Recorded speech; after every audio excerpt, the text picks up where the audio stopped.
Asia CEO is really a sought-after brand and recognition among the private sector. I work abroad as an OFW, and I've seen the experience of how Filipino were treated that time. So I always thought of creating an event someday to really recognize Filipinos and also market Philippines. Let's present Philippines in a positive light. And the goal is expand your business, start your business, move your business to Philippines, hire Filipinos. They're good people to work with, and you'll do well. That's the goal. Way back when we were the poor or sick country of Asia, and now if you take a look at, for example, the BPO industry, we're number one in the world. There's a lot of potential for the country, and if we are really going to see fruition that we are going to be one of the top economies by 2050, I think it is very important for us to really pull our resources together. And we always believe from the beginning that this association was the right medium, the right structure, and the right outfit to really put the Philippine business community on top of the agenda for the Filipino people and also for the international community. Well, it gives me a fantastic insight in terms of how broad the industries are and how many different types of successes that are contributing to the growth and inclusive growth of this nation. We have to create a future where our next generation of talent and leaders is prepared for all of the new opportunities that will present themselves. Asia CEO Forum is very unique because it is more than any other forum emphasizing that this is about nation building. Economic growth is a very wide subject, and Asia CEO Forum always find the right angle with the right topic at the right time to talk about, and that's why there is such attraction to these events. They connect people, but they also create a platform for transfer of best practices, best knowledge. I believe in the vision of Richard and Rebecca. I think they have this vision to help make the Philippines a first world country in 2030. And with our partnership together, I know that we're achieving a lot of things. Thank you for what you're doing. We applaud your efforts. We're proud and happy to be your partners. We encourage other companies to join in and be a sponsor, and I'm very, very sure that they'll find it worthwhile.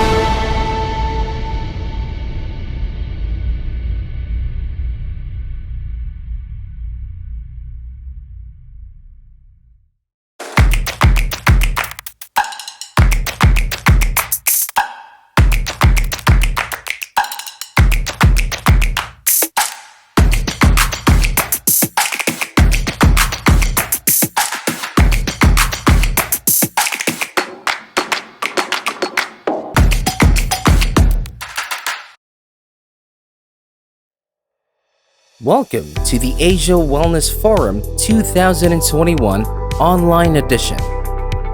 Today's forum presents uplifting and inspiring keynote speakers to teach all you need to know about creating healthy lives for your organizations and families.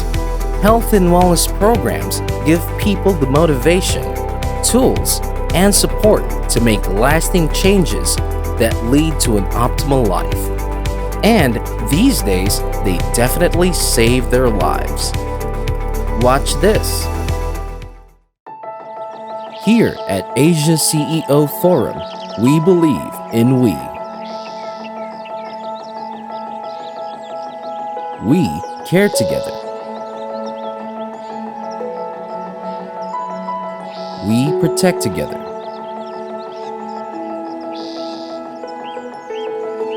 We grow together. Because when I is replaced by we, illness becomes wellness. Get past the hype and misinformation to protect your family and employees from the threats of the global pandemic at this special edition of Asia Wellness Forum.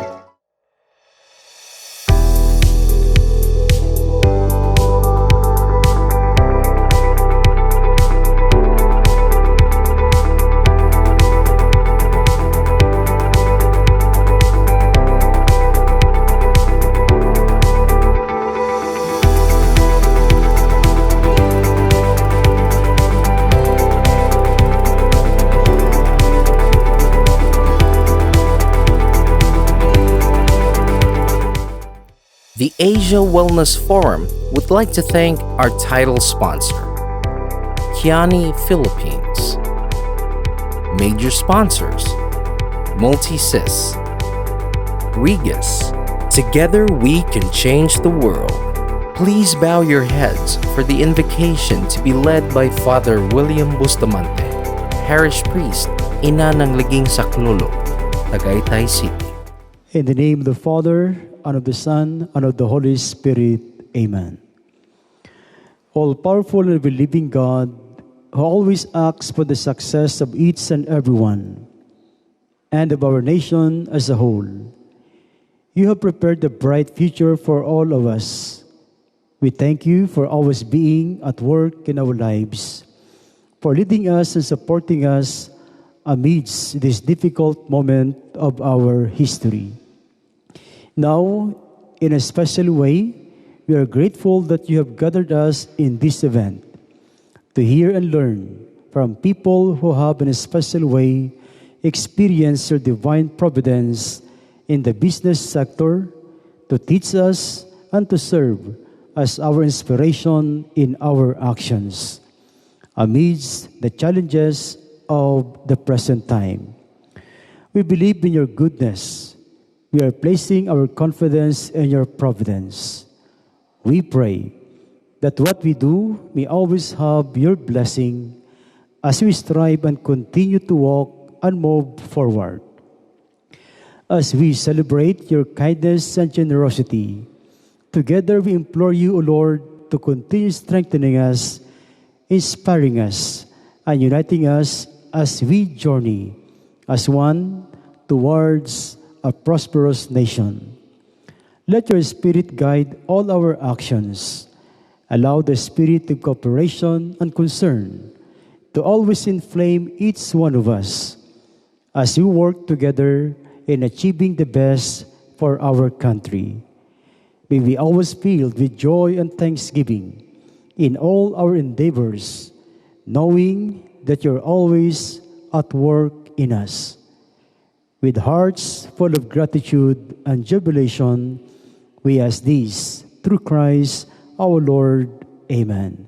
In the name of the Father, and of the Son, and of the Holy Spirit.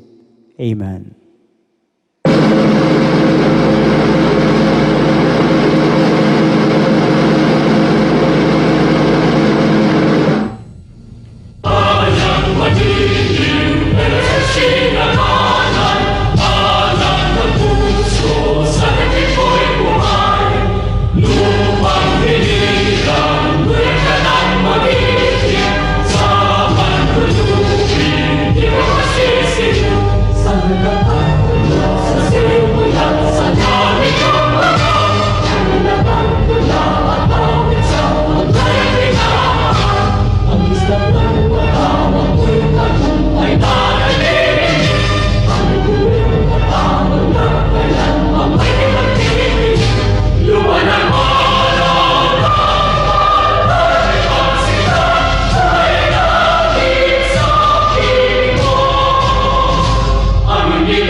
Once again, this is the Asia Wellness Forum 2021.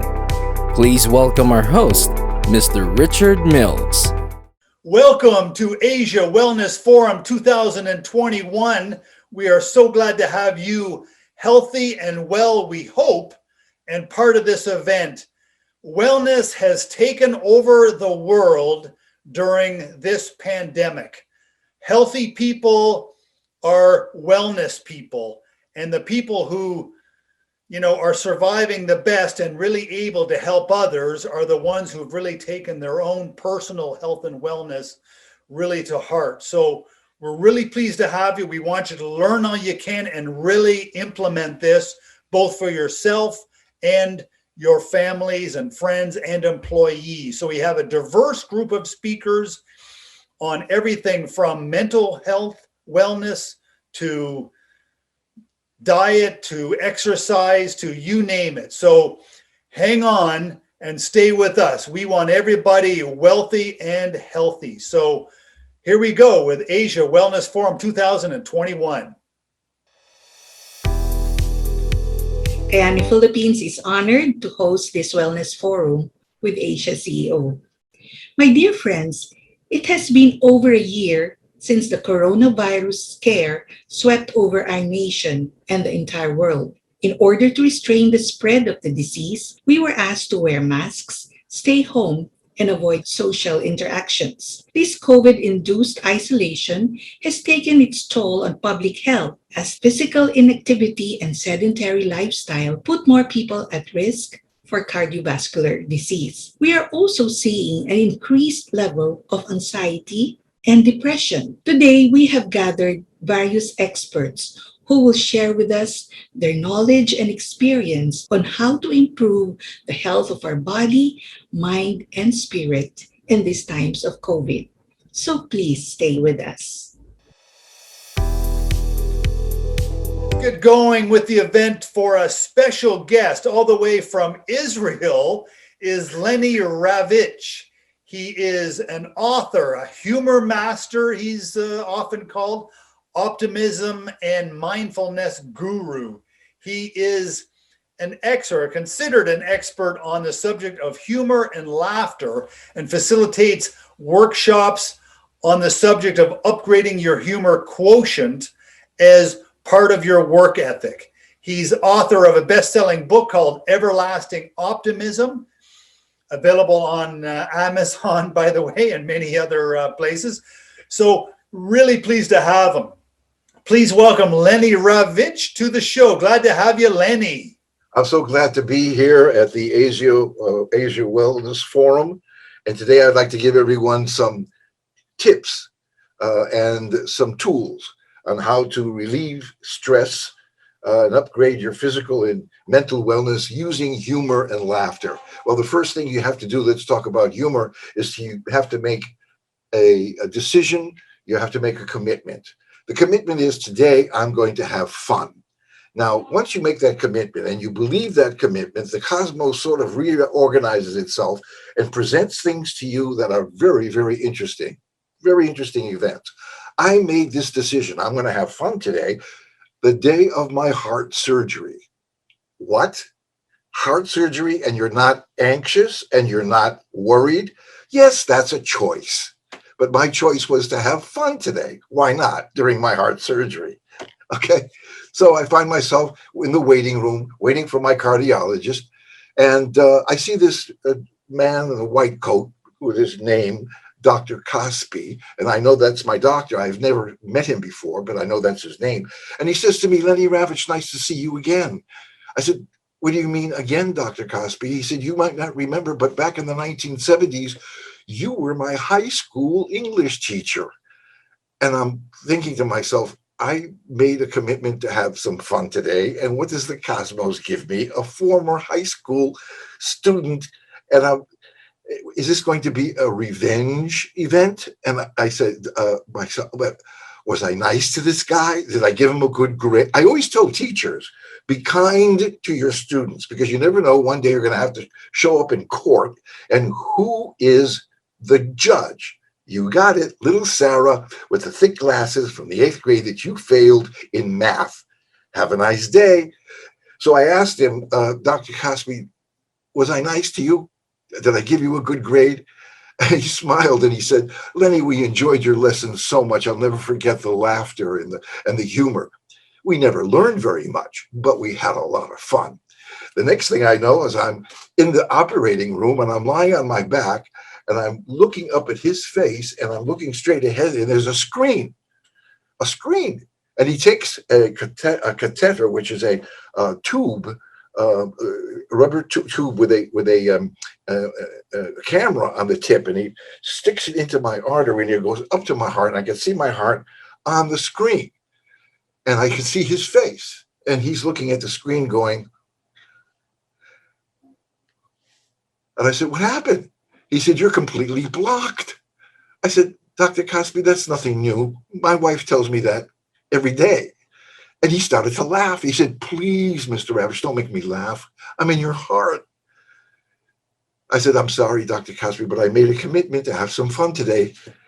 He didn't react to that, but he said, look, you're so blocked, I have to give you not one stent, but two. Now, a stent is a steel meshy that they put into your artery to open it up when it gets blocked so the blood can go through. If the blood doesn't rush through, hasta la vista, baby. So he said, but the stents on your insurance, it doesn't cover the special stents that I want you to have because the stents in your budget might cause infection. And then suddenly my cardiologist becomes a salesman, and he changes his voice in his demeanor, and he says, but I have an offer today, 2 stents special today for $5,000.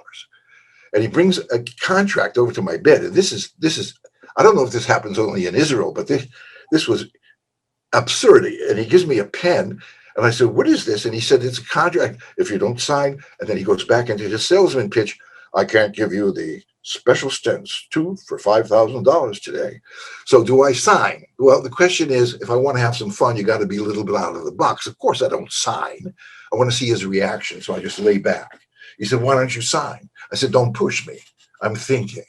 He said, what are you thinking about? I said, well, I have an option, 2 options. You could sew me up, send me back home, and I could be dead within 6 months to a year. He said, maybe sooner. I said, thanks for the encouragement, doctor. I said, but if I sign and you put in the stents and God forbid I live, then I got to pay you $5,000. And that's going to kill me.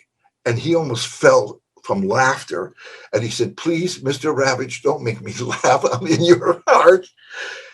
And I said, I'm sorry, doctor, that's my commitment today. Well, anyway, I signed. He put in the stents. And after he puts in the stents, he looks up at the screen and he said, look at that. The blood is rushing through beautifully like a 17-year-old boy. I said, thank you, Dr. Caspi. Now I can go home and die from something else.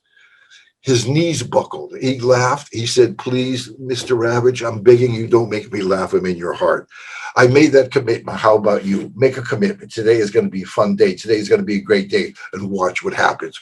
One more thing. I have a little bit more time. Laughter. Laughter releases stress. Laughter gives you that feeling of a high. It's a wonderful, wonderful way to relax. And I'm going to teach you how to do it. I want you to go to the mirror, and I want you to do what I do right now. You look at the mirror and you smile. And then you just laugh at being alive for no other reason. It's just that you're alive and you're laughing. You say to the mirror, I'm still alive. And then you take a nice deep breath. And then you say, ah. And then you feel much better. You start your day. Do that a couple of times a day and see how your life changes. Okay, I want you to do that with me. We have a few more seconds. So I want you to look right straight at the screen, and I want you to smile with me. And when I count to 3, we're all going to say, I'm still alive. And we're going to laugh out loud at the fact that we're still alive. Isn't that amazing? We got another day. How many people didn't get that day? We got it. So let's laugh about it. Come on. Look at the screen. 1, 2, 3. I'm still alive.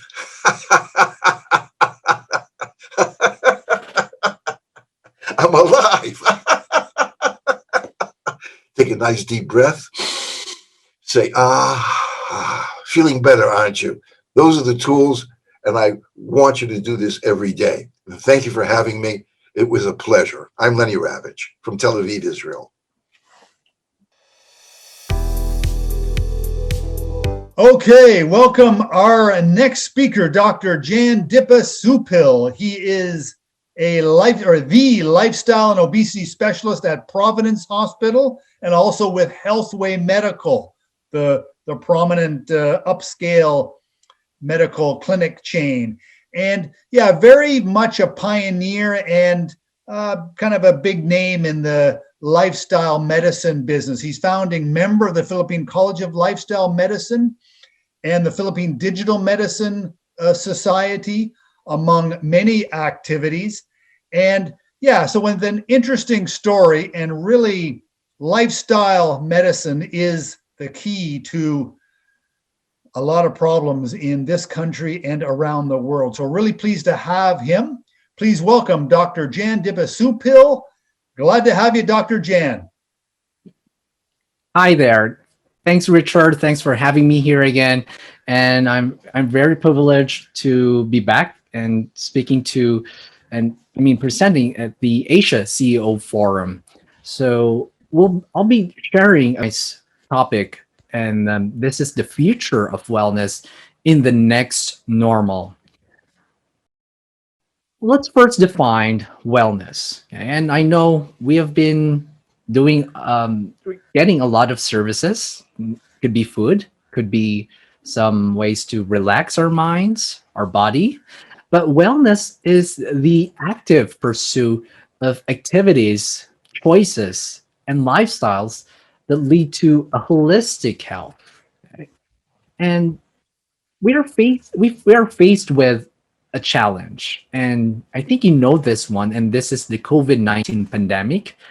We are having engaging with online tools, virtual meetings, telemedicine, and because of that, we have entered in the new normal. Okay? We have been getting more of health information from social media. At the same time, we are also buying some health products online and other platforms. But we have this kind of next normal. This is a term coined from McKinsey, and they have defined it as the era that will emerge the post COVID-19. Okay, and during or this survey from McKinsey, they've seen that we have been wanting more of the wellness. It's not just the food, it's not just the supplements, but we're also after other services and products. And one of this is the better health. We are going for a telemedicine.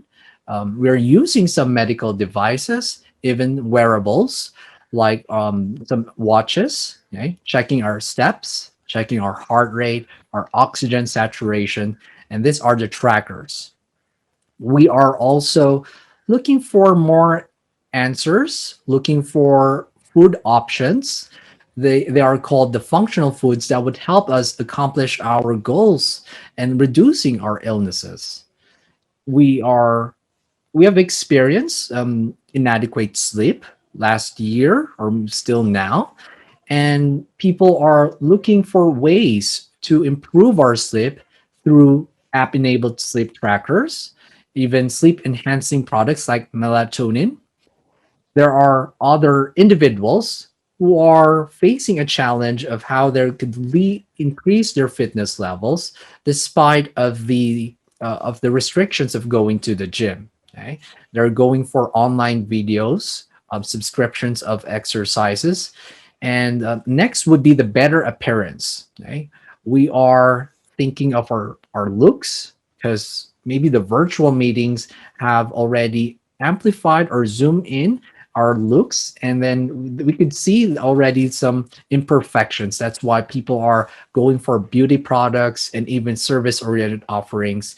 And then the last important dimension of what this survey of McKinsey survey have seen is we are looking for options to improve our mental health. So that would be better mindfulness. We're accepting some meditation focused apps and offerings. With this one, lifestyle medicine has been a hype last year, and this is defined as an emerging field that is focused on the evidence based approach to treat, to reverse, and prevent lifestyle diseases like diabetes, hypertension, fatty liver diseases, and even preventing some forms of cancer. We have six pillars of lifestyle medicine to improve not just your physical health, but overall.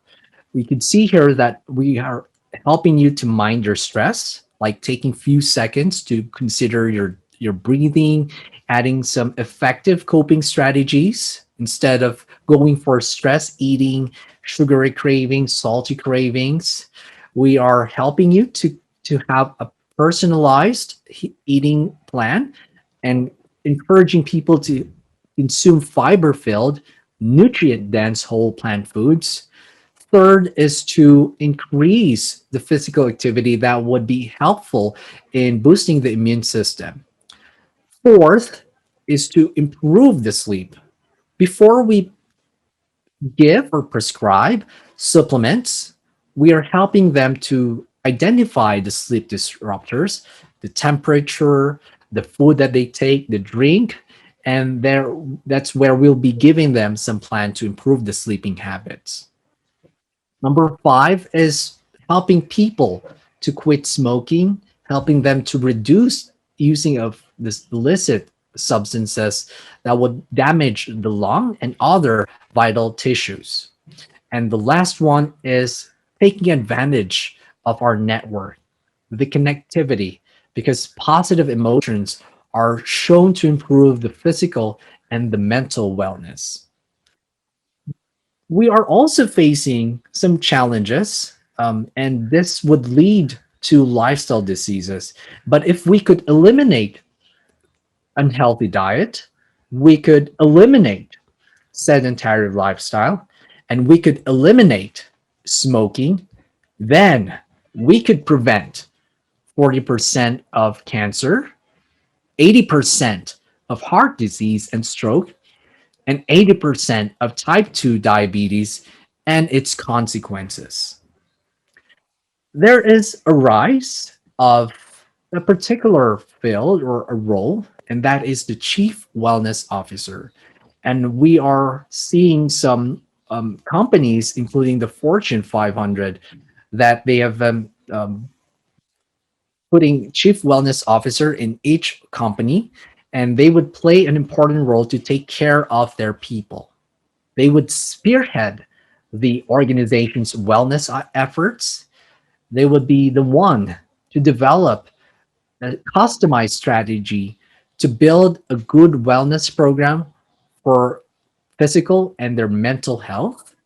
And last is to create an efficient practice environment, helping to cultivate a resiliency in their company. And the last one is developing a healthy corporate culture. But it's not just in our workplaces that we have to be concerned of our wellness. It's also in our homes. Okay? A group of physicians and architects have collaborated 3 years ago, including myself, and we have termed this one as HAIL. And HAIL means strong and healthy, or um, we call it as the Healthy Active Lifestyle Estate.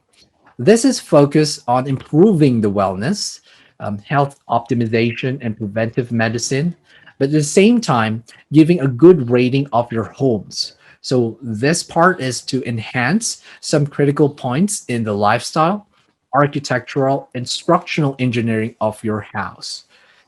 And of the 12 dimensions of our HAIL rating system, we are provide once they have fulfilled that, you are already going to be, or your home would be certified as 5-star healthy home. And the three, or a part of this of dimensions, we are highlighting the importance of eat, sleep, and the ventilation. When eating, we will be helping in how you're going to get some good sources, organic one, helping them to store them, having good preparation, consumption, and even the handling of the waste. So that would be in the kitchen, helping people to improve their sleep by having a good architectural and structural engineering, focusing on the privacy, lessening of the noise, the space, and we're also after the comfort. Okay? So it's not just the of the supplements, but also inside how you're going to design your room. And third is the ventilation. Okay? And we are, because of the pandemic, because of we're scared of going to closed, poorly ventilated areas. And this part is helping people to have a good airflow of their house and how you're going to manage the moisture, humidity, the temperature, and lessening of the transmission of viral infections. So wellness is going to be a rising priority. It's not just in the workplace areas, but also in our homes.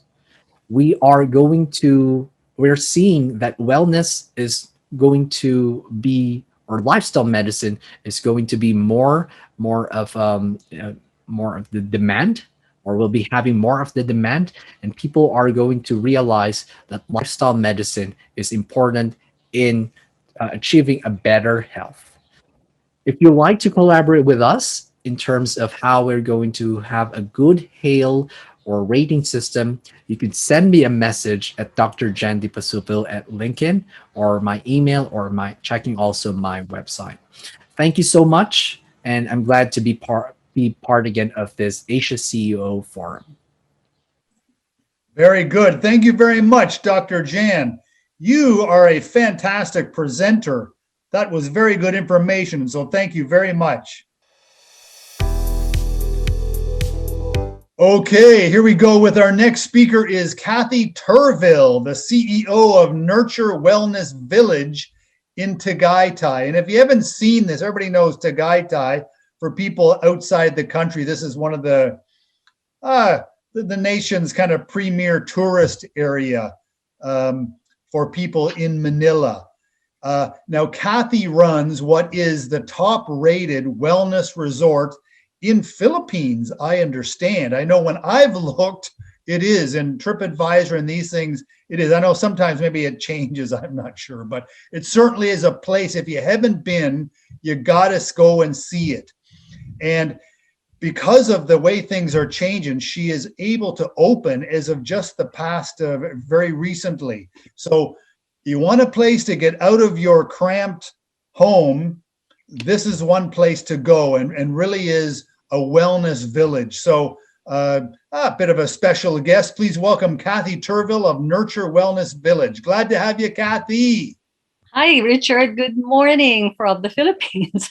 Thank you very much for this wonderful opportunity to talk about wellness, which is, of course, very close to all of our hearts during this very challenging time. So thank you very much for this wonderful opportunity. And I'm going to share thoughts on wellness choices in this very challenging world. And it's a global, wellness is something which is everybody wants to get into now. So I'd like to share some thoughts on this one. Okay.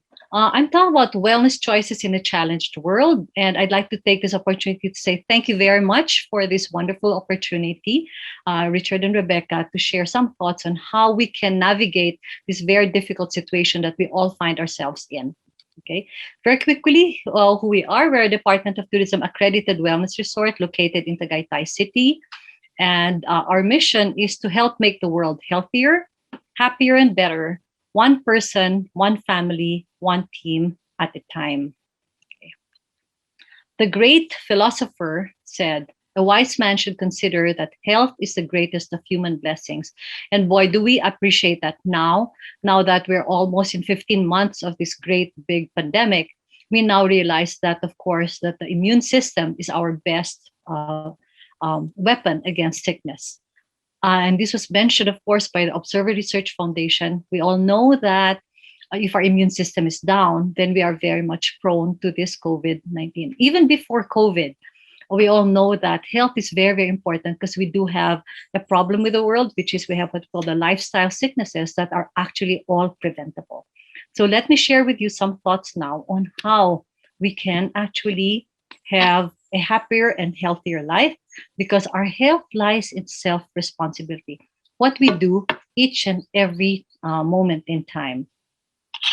So wellness, what really is wellness? Everybody seems to want to get into wellness, but exactly how does one define wellness? And I'm going to use this definition by Dr. Halbert Dunn, who as early as 1961 talked about wellness. And he came up with the first definition of wellness, which by the way is used by the Global Wellness Institute as the accepted definition of wellness. And what is wellness? Well, Dr. Dunn says it's a constant, conscious pursuit of living life to its fullest potential by satisfying the needs of the body, the mind, and the soul. So you can see here some very important words. It's constant. We're always making choices. It's conscious. We're using our mind We're not using emotion. It's a very rational, not impulsive decision.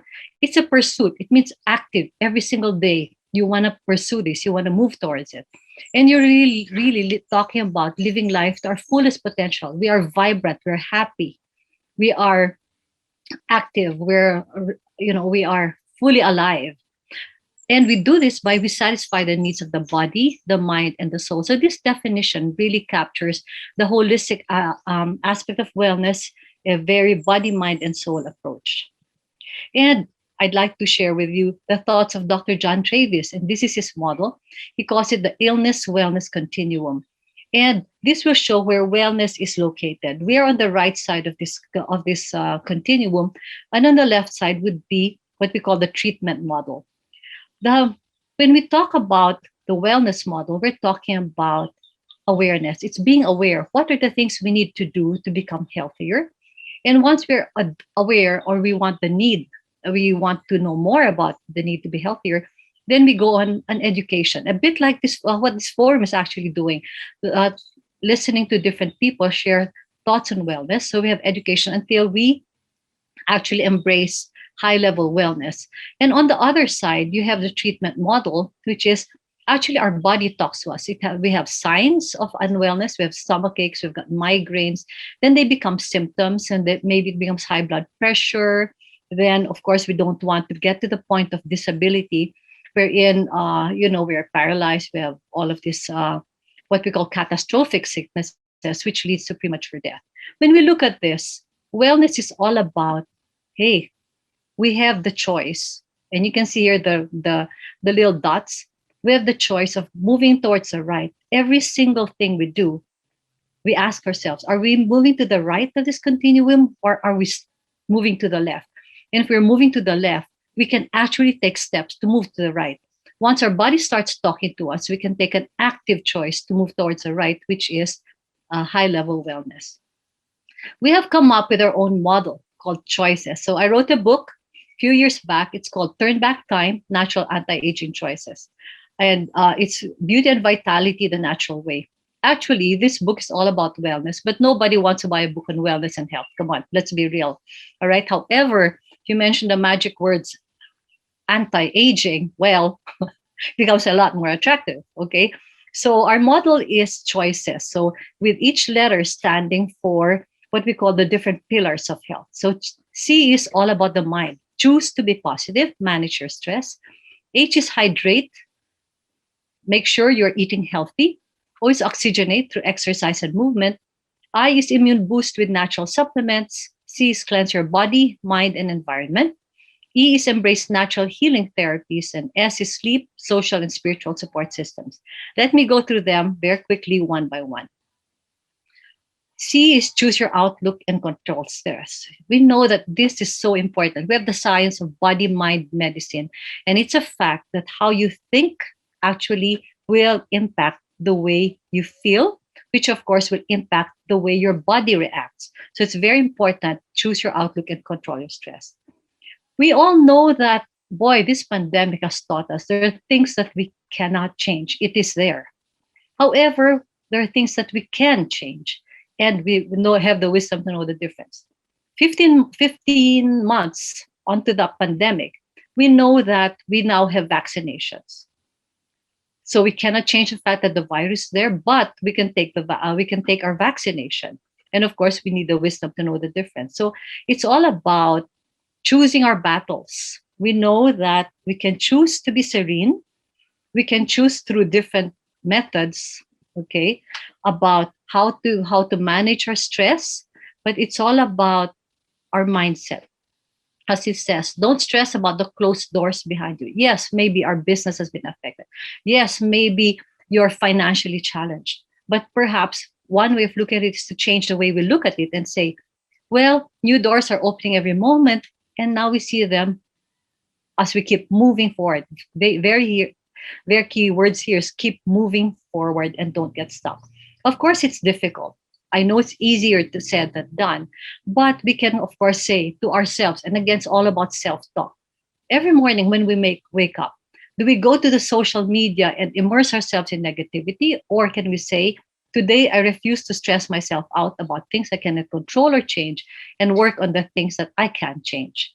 So, what are the different ways by which we can manage our stress? Where we have, of course, meditation, we have ecotherapy, walking in nature, we have keeping a journal, perhaps, we have all about being mindful, being aware. Am I moving towards a negativity or staying in negativity? Or we can even say, fine, I feel sorry for myself. I'll give myself 5 minutes to feel sorry for myself.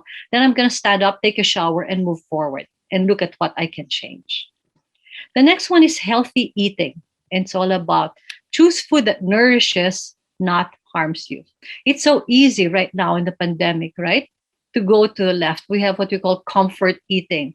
And guess what? When we are down, when we're depressed, we are very much attracted to foods which are high in salt, sugar, and fat. And guess what? This kind of food will just lead us to a bigger problem, which is move towards the left of sickness. However, again, constant conscious pursuit of living life to its fullest potential. Whoa, we can go to the right. There you go. Healthier food. And you know what? Healthy food doesn't have to be yucky. And that's what we do in Nurture. We transform healthy food into yummy food. So it's really our choice. Of course, there are days that we're just really down. Go ahead and go ahead and have your double chocolate cake. That's fine. But maybe just have 2 bites instead of the whole cake. All right. So that's okay too. So it's really being conscious. It's being taking that pursuit, taking that step. Here's some immune boosting food that we might want to consider. Of course, there's turkey, there's fish, there's pulses, chickpeas. For example, you might want to really, get into the hummus. We do that every day now. Kidney beans, eggs, tea, brown bread, quinoa, and all of that. Brown rice. Okay, nuts. Instead of binging on donuts, maybe you want to go into nuts instead. Cashew nuts, almonds, walnuts. And guess what? When you do get your fatty food, because you're down and you just want to get your yummy fatty food, why don't you pair it with some fermented foods like sauerkraut, kimchi, miso, and achara? You know why? Because this helps the digestive system and makes it easier to digest your food. Okay. So more, hey, how about spices, cinnamon? I'm not saying a whole bunch of cinnamon rolls, okay? Just put some cinnamon in your coffee. How about cumin, curry, peppercorn, saffron, chili is actually really good. And of course why don't you try a tomato basil soup? Amazing, wonderful. You have cilantro, all right? There are so many recipes out there where you can use all of these immune boosting herbs. Talk about hydration. How much water do we drink? Do you know that water is so essential to us that maybe if you're experiencing brain fog, maybe why don't you stand up and get a glass of tepid water? Okay, so drink it because you'll find out, hey, just by moving a bit and by drinking that glass of water, guess what? Your brain starts to clear up. So drink 6 to 8 glasses of water.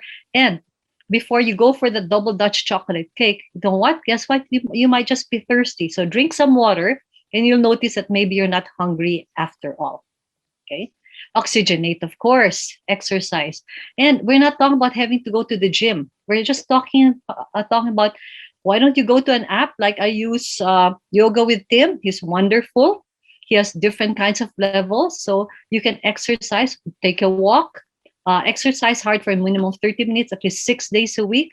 Okay, we're not talking about buying some pretty gym outfits. You can do it at home. And that's the best thing about this pandemic. You have all sorts of wonderful gym instructors, yoga instructors, Pilates instructors. Just go to their site.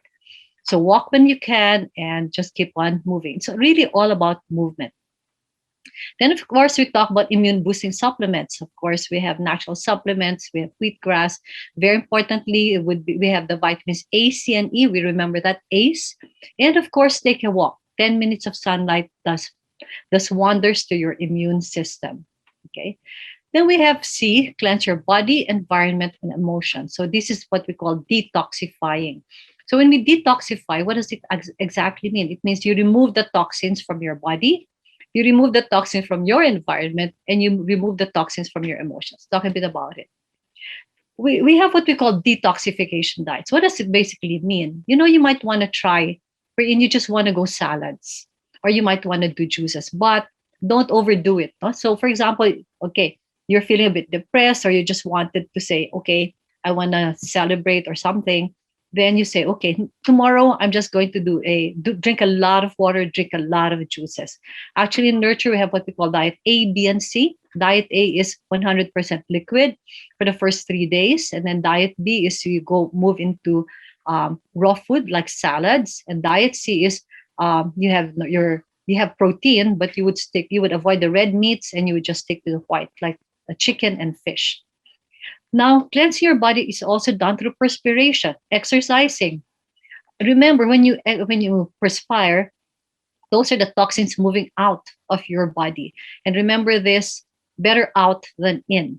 And that leads me to colon enemas. Now, colon enemas, we do that as well, wherein you actually pull out the toxins from your digestive system through what we use, either charcoal or coffee. The colonics, of course, that uses a machine. And we here see charcoal wraps and drinks. Do you know that what we call activated charcoal has a lot of benefits when you use it as a wrap? Because you can see here in the photo, you're actually pulling out toxins from the body. Okay. Very importantly, though, it's not just about cleansing your body. Very important, you go back to basic. Cleanse your emotions. Are you angry? Are you resentful? Well, that may lead to sickness. And studies have shown a lot of cancer, and I studied this in Harvard, so a lot of cancer can be related to a lot of anger, which one has not let go of. So learn to forgive, let go, meditate, seek professional counsel as necessary. All over right now, we do know that mental health is a big issue. So reach out. There's absolutely nothing wrong in reaching out and say, I need help. I feel I'm sinking. So the professional guidance counselors or psychologists will be more than happy to help. So many sites out there. Get involved in voluntary work. Studies have shown that when you reach out and think of others, you stop thinking about yourself and your depression gets less. And then, of course, get a pet, a dog, a cat. Wonderful. Very, very simple things. Okay, now we talk about embrace natural therapies. Of course, you have massage, acupuncture, and all of that. Spa treatments, no? So spa is not really just about being pretty. Spa is not being indulgent. It's actually health. It's really good for the health. Massage is one of the oldest forms of therapy ever. Scrubs, wraps, all of this actually activate your immune system by detoxifying and detoxifying your body and getting the blood circulation going. Aromatherapy, science-based. This actually has proven effects to improve your mood and make you feel better. Steam and sauna, these are detoxification protocols. Moxa ventosa, traditional Chinese medicine. Ayurveda is the oldest form of medicine as introduced in India. These are all natural therapies, science-based, which we can all use. So again, don't think of going to the spa as being indulgent or pampering. No, it's all about being healthy. And finally, we have S, sleep, social, and spiritual support. Okay. Do you know that you have to sleep early, like ideally from 9 to 12, not from 9 to perhaps 5, because sleeping from 9 to 12 is the golden period of sleep where the brain recharges and the HGH, human growth hormone, from the pituitary gland is released. And 10 p.m. to 2 a.m. is the liver doing its job of cleansing the job. So let's put down our cell phones before 9. Watch something light. Please don't watch negative news before you go to sleep, or else you won't be able to sleep. All right. Dim the lights, put on some aromatherapy, and go to sleep. All right. And very important, yes, social and spiritual support. Do you know that if you have a lot of friends, if you have a good network of family and friends, people are healthier, and of course, a very strong spiritual faith. True, we can't see our relatives now. True, we can't see each other, but guess what? Technology has done wonders, and perhaps even now we find ourselves talking to people more often and seeing people through Zoom, but at least better than nothing. So it is there if we make a constant conscious pursuit to do that. So lift the phone now, reach out and speak to someone. So in summary, what is wellness? Wellness is a personal choice. Everything that we do, every single moment, it is a journey. It's not something that we wake up, yay, I'm well. Nope, it is a journey, ideally towards a lifestyle. Wellness is a sound decision, both for work and on a personal basis. Do you know healthy workers are 3 times uh, more productive than unhealthy workers? So it's a good corporate decision. Wellness improves productivity, wellness improves quality of life, and know what? At the end of the day, wellness injects joy in life. So let's choose wellness because the choices are all good. So every morning we are born again. What we do today is what matters most. We choose wellness and embrace the other side, move towards the right. So thank you very much. By the way, everything I shared with you are all science-based, very well referenced. And thank you very much for the opportunity to share these thoughts with you. Thank you, Richard. Thank you for this opportunity. Okay, our next speaker is Master Del Pei, the global hearing guru and spiritual master. He is considered a leadership expert and life mentor to CEOs and world leaders. Integrates what people consider the best of Eastern wisdom with Western practicality. And kind of a very unique and personal approach he has to spiritual wellness and wellness in general. So please welcome Master Del Pei, Global Hearing Guru. Glad to have you, Master. Thank you, Richard Bells, for inviting me to the Asia CEO Forum, and I'm so glad to be a participant in your program. So I'd like to share some of my insights today. All right. The approach that I had during this pandemic time is both a personal approach for leaders and a corporate approach for the people who are concerned about their people and their staff, or a people strategy that can serve during our failing times. You see, our techniques in business during good times are not totally the same as during failing times. So I have to differentiate that. So failing times, there are more problems or individual levels. Even our leaders themselves have very, I would say, increased aspect of fear, worries, ambiguity, uncertainties, and volatility in their own life. And the more with our rank and file, they have also more stress and difficulties and challenges in their own homes, or also in the strategic point of view on having more online operations rather than in-person services. So I have shifted my approach just to share to you that I have to improve the sales strategy to adapt to failing times.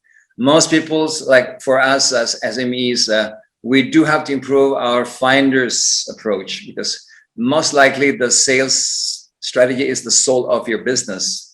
If you don't have sales in your business, you don't have income, and no ROI, you cannot sustain. So sustainability during failing times is a little bit different. It's a little bit more assertive, aggressive, optimistic, but a little more will.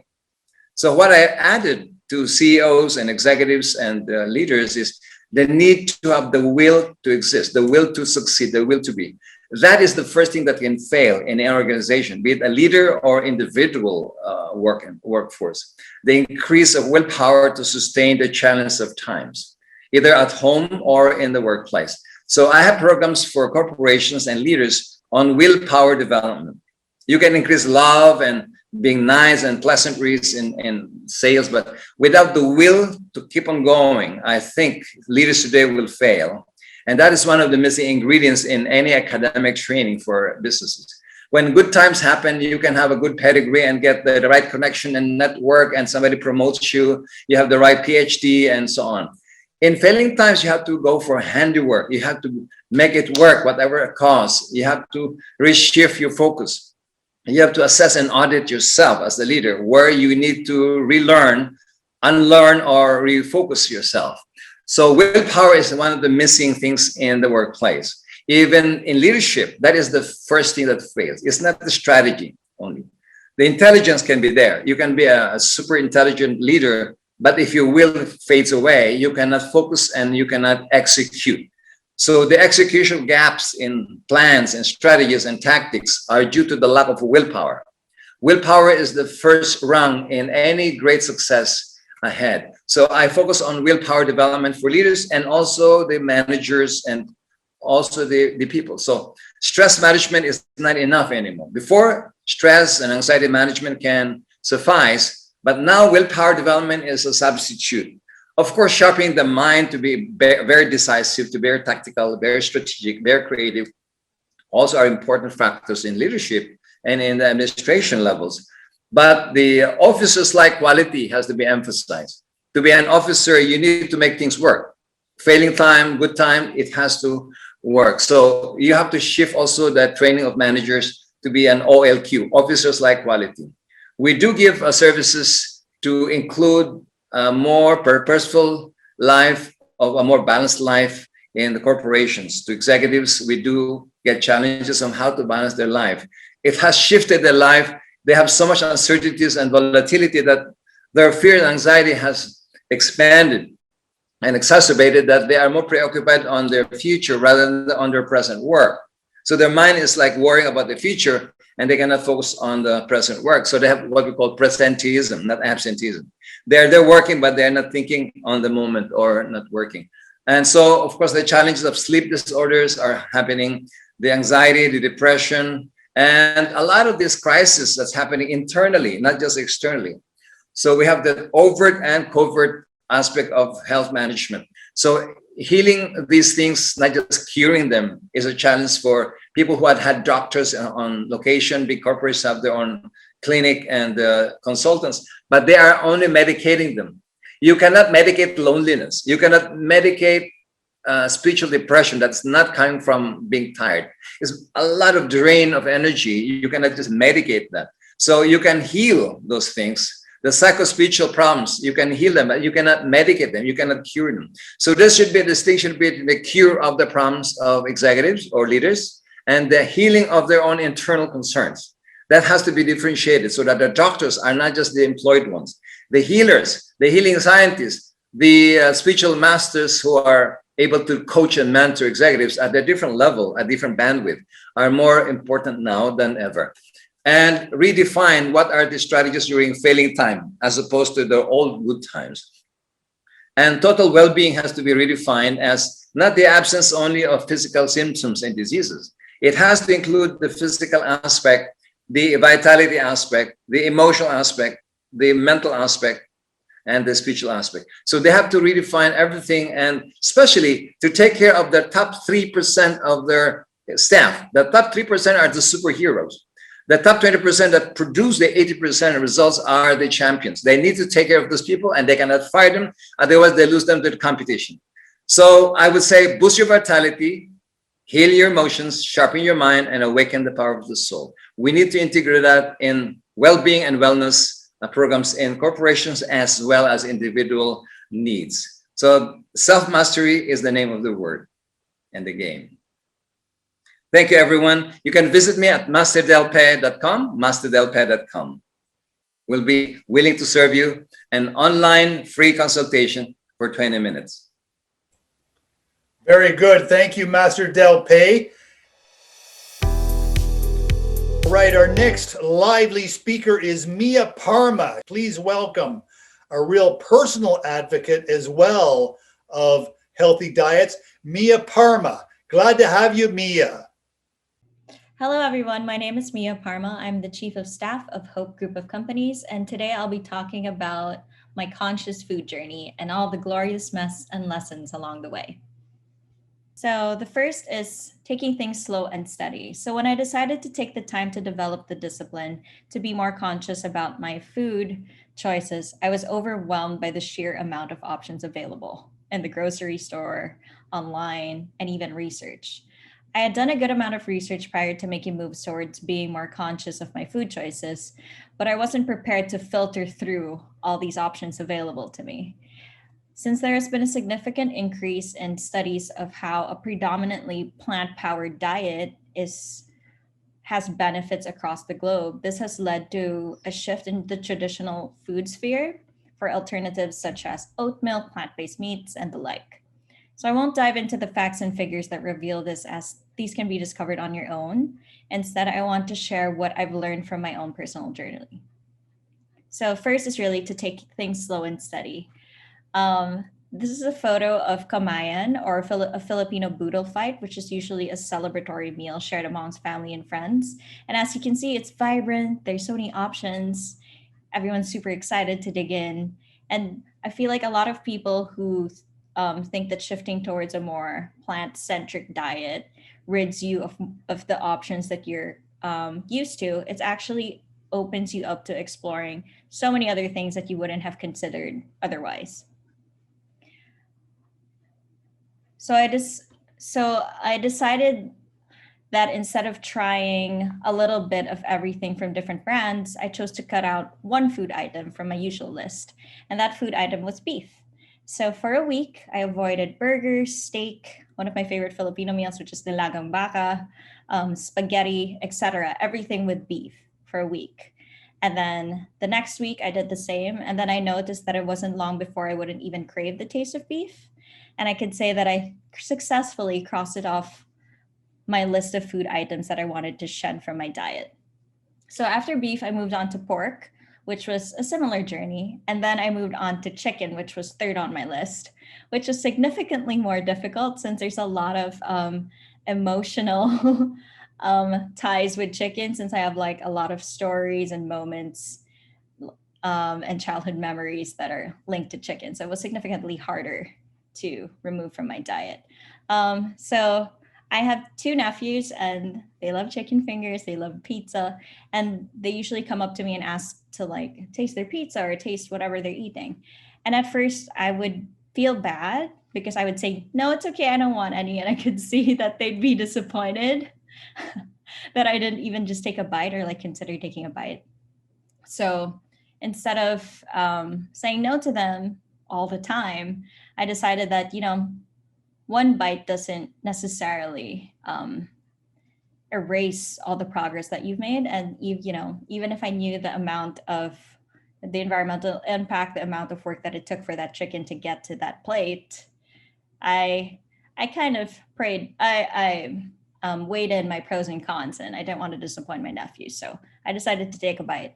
And at first, I really beat myself up about it, but then I realized that I shouldn't, since like I was still very conscious and I put that consciousness and knowledge into action most days, and I didn't want to beat myself up because of that one significant thing. So going back to this, start with one food item and do what it takes to make it last. So proud to say that I haven't had beef since consciously deciding to slash it out from my food list.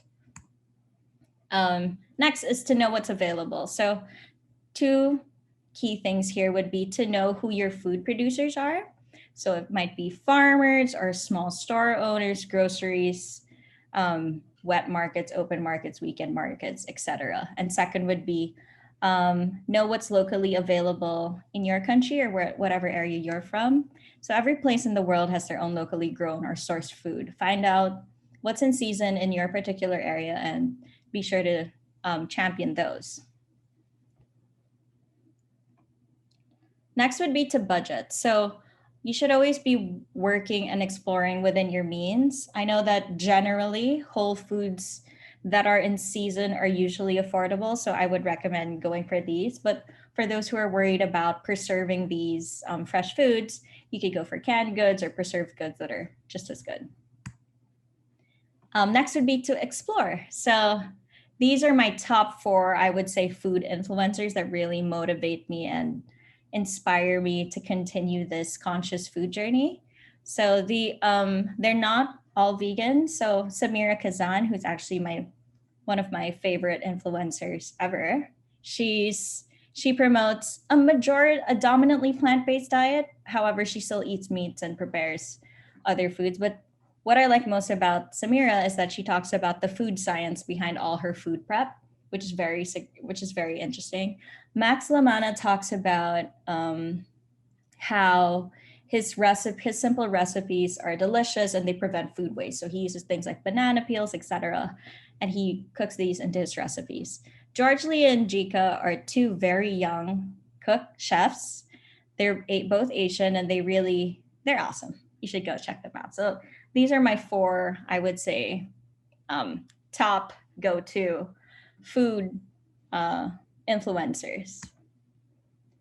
So my next point would be Go out, make mistakes, and learn. So this is a photo of the first plant-based grilled cheese I ever made.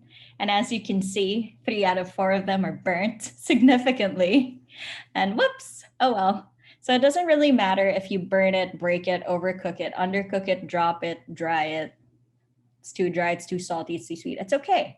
I think as long as you keep trying to improve a little bit every day, you're well on your way to being more conscious and more skilled in the kitchen. So share and keep an open mind would be my last point.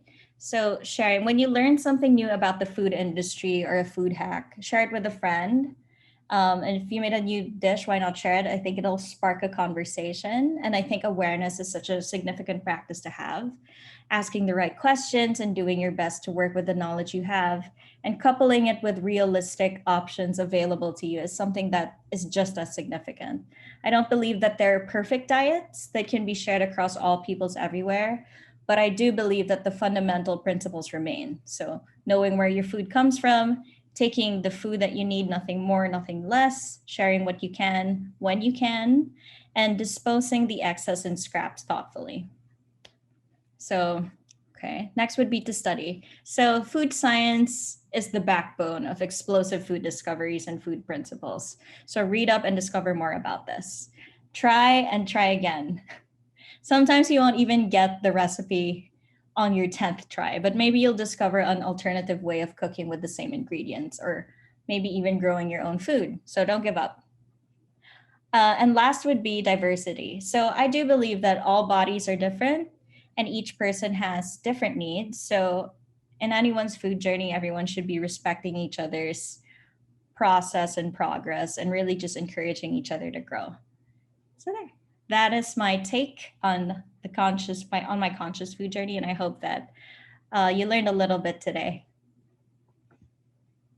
You can contact me here for any questions and needs.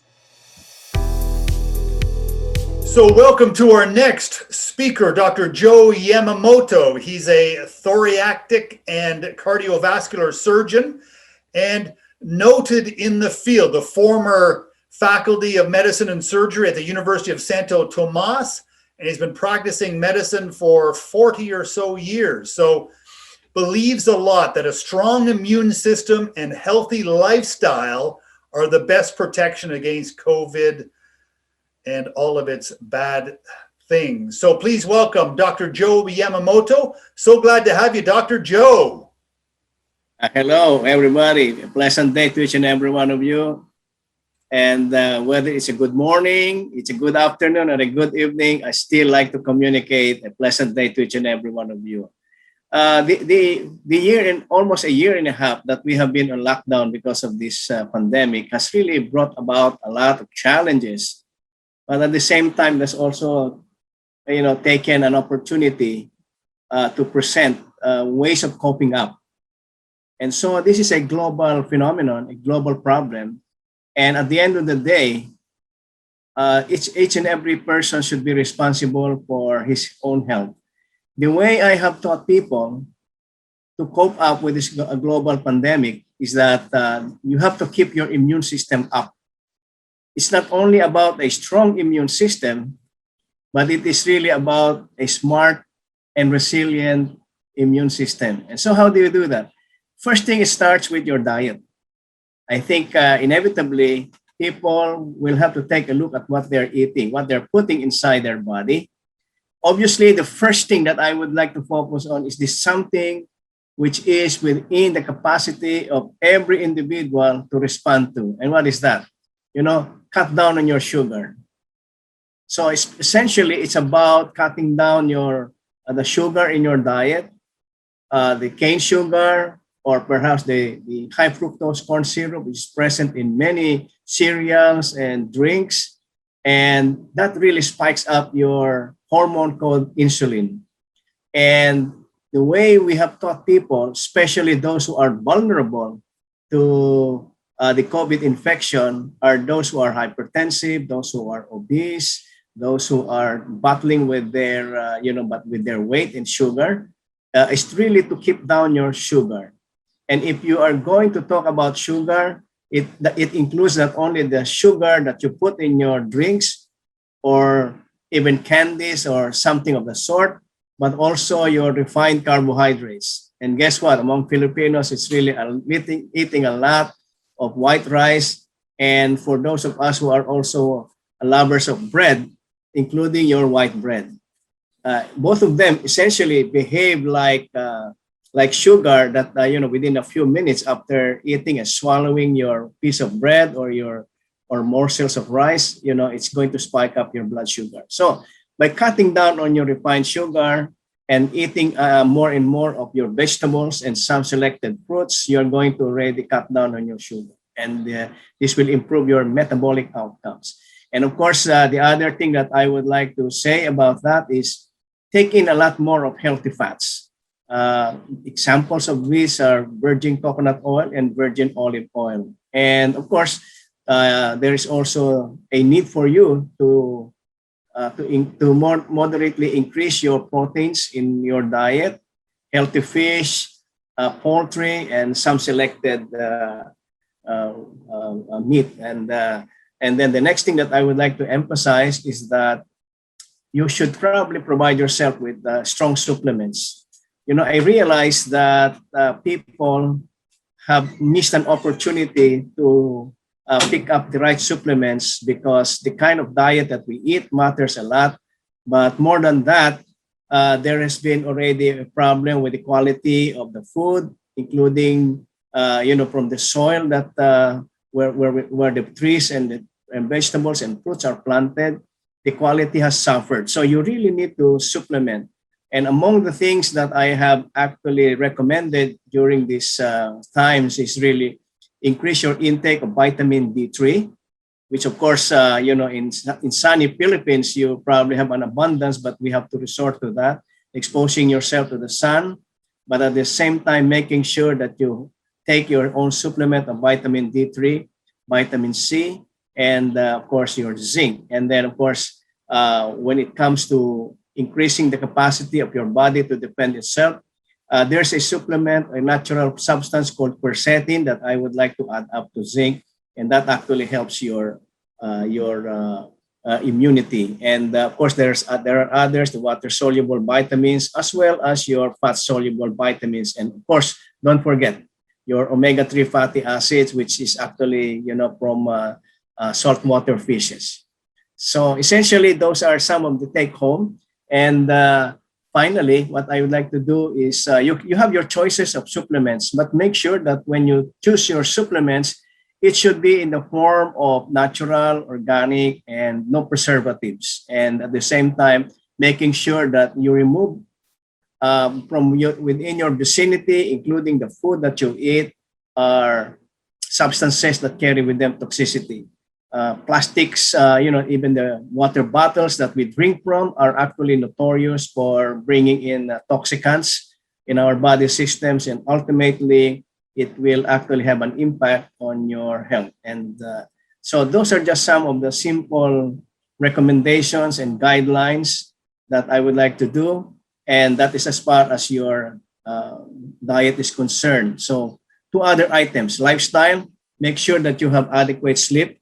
And also, keep moving around. You don't have to be an athlete to be moving around, whether it's aerobic or it's resistance exercises. I think you have to include that in your routine, in your regular routine. And finally, make sure that you clean up the environment about the toxicants, the chemicals. And there are many or even thousands of toxicants out there that we have to learn how to remove from ourselves, including from the food that we eat. So I think essentially that is where my my advice of how to cope up with this. It doesn't have to be elaborate. It can be as simple. And at the end of the day, it matters a lot that you understand how you boost your immune system. Very good. Thank you very much, Dr. Joe Yamamoto. And yeah, very good advice that I'm going to try to follow too. So yes, keep up the great work, and we'll see you again soon. Thank you.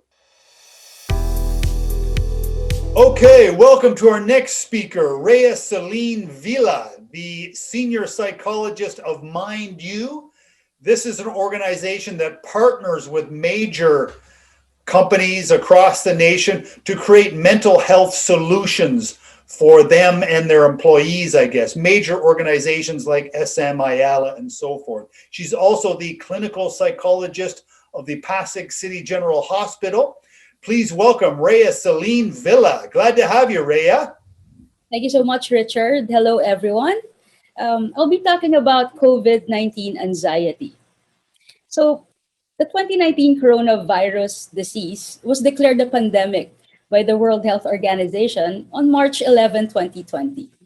It may actually follow the influenza pandemic of 1918 when it comes to magnitude, which affected about one-third of the world population and killed 50 million. To date, there's a total of around 173 million confirmed cases and 3.7 million deaths worldwide, according to the World Health Organization statistics. Control efforts worldwide led to travel bans and restrictions, and here in the Philippines, we were placed on ECQ, MECQ, and now GCQ with the hope of returning to our regular lives as much as possible. We have experienced curfew, checkpoints, and travel restrictions. Face-to-face school activities were suspended indefinitely, so people were forced to stay in their homes. You know, previous disease outbreaks would generally cause fear to the public and induce fear-related behaviors and anxiety.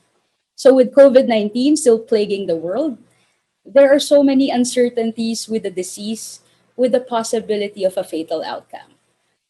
Infection or death of family and friends could worsen the overall mental health well-being of an individual. Last year, we are seeing just death statistics. But right now, these deaths are hitting closer to home.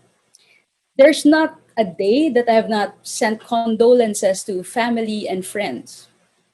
So if you feel anxious about the COVID-19, you're not alone. It has had ripple effects into almost every aspect of our lives. It affected the way we live every day. So much has changed in such a short time. There's a study by T et al. Last 2020.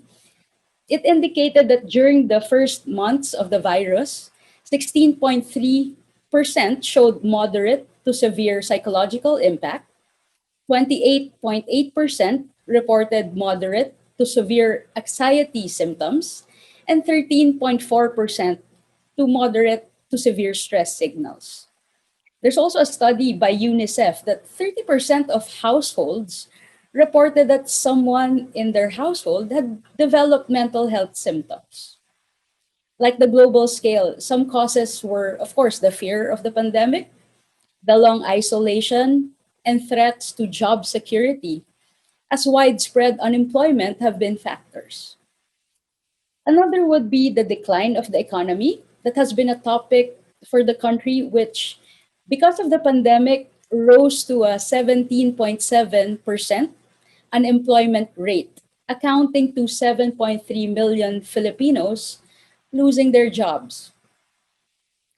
A study by Corpus said that there's been a 200% increase actually in suicide prevention and crisis helpline activity since April 2020.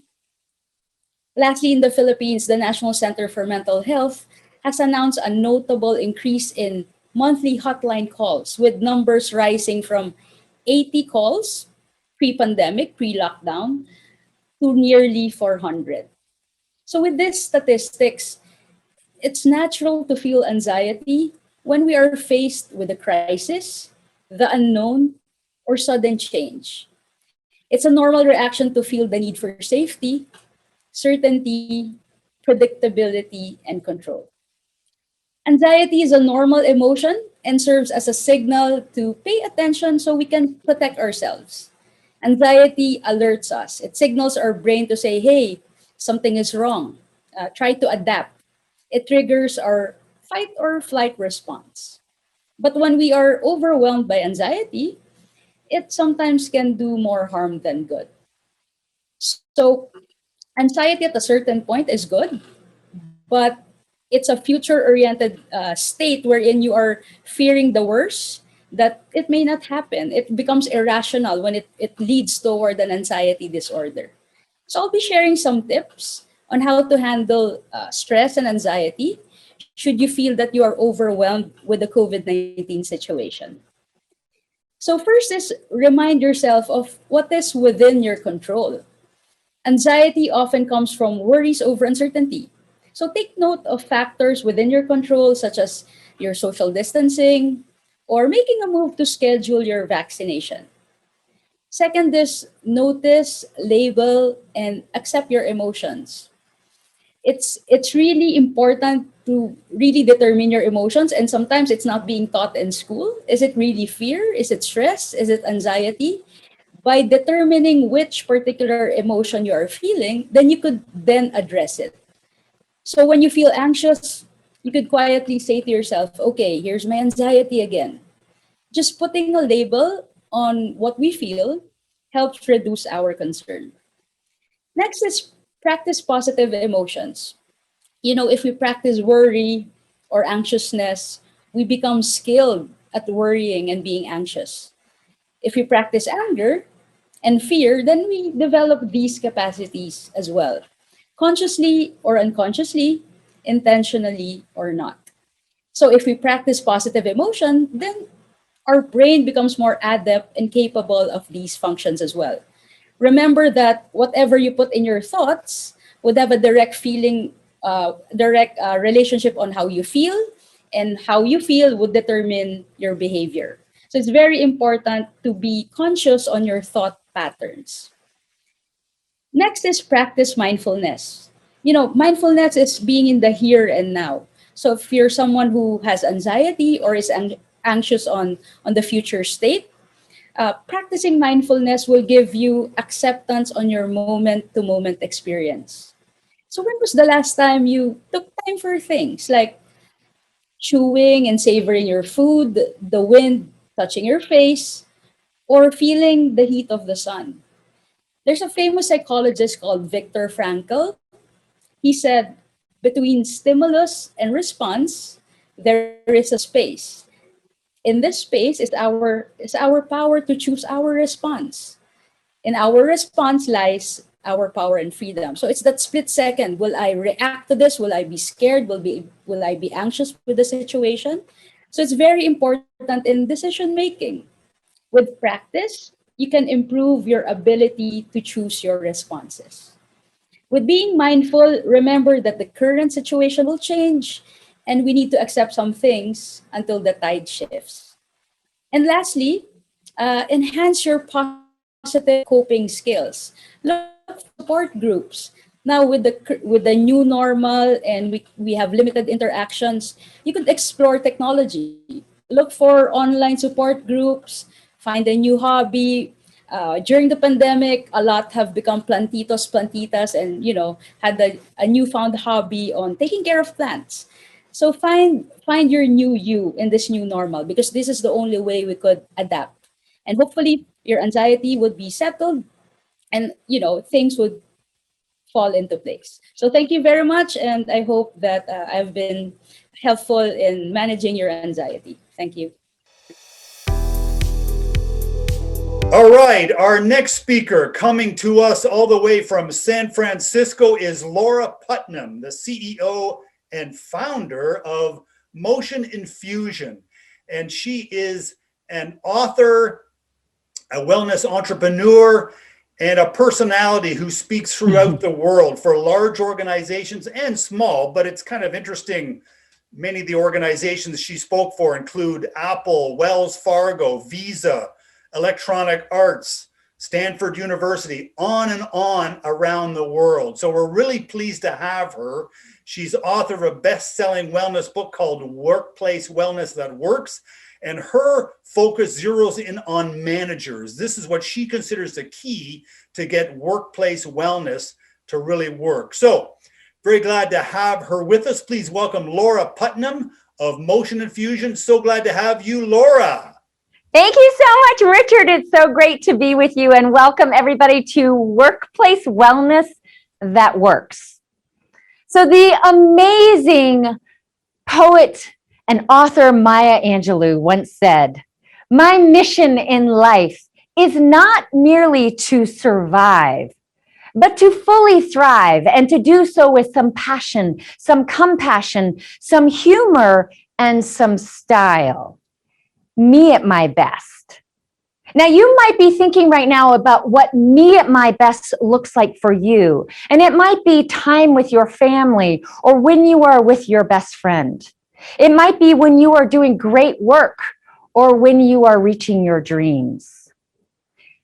So if you think about it, this idea of me at my best, what matters more than that? What matters more than our health and wellness? What matters more than each of us becoming our version of me at my best? And yet, if we take a look at where many of us may find ourselves, especially when we are at work, we are doing anything but becoming our better selves. Rather, we are overworked, we are overstressed, and we are not well. And if we add in the pandemic, we know that the divide between where we are versus where we would like to be is wider than it has ever been. So the question is, what can each of us do as leaders in our organizations to ensure that our efforts to promote health and wellness in the workplace actually work? How can we get workplace wellness to work? Well, this is exactly what I sought out to do in my book, Workplace Wellness That Works.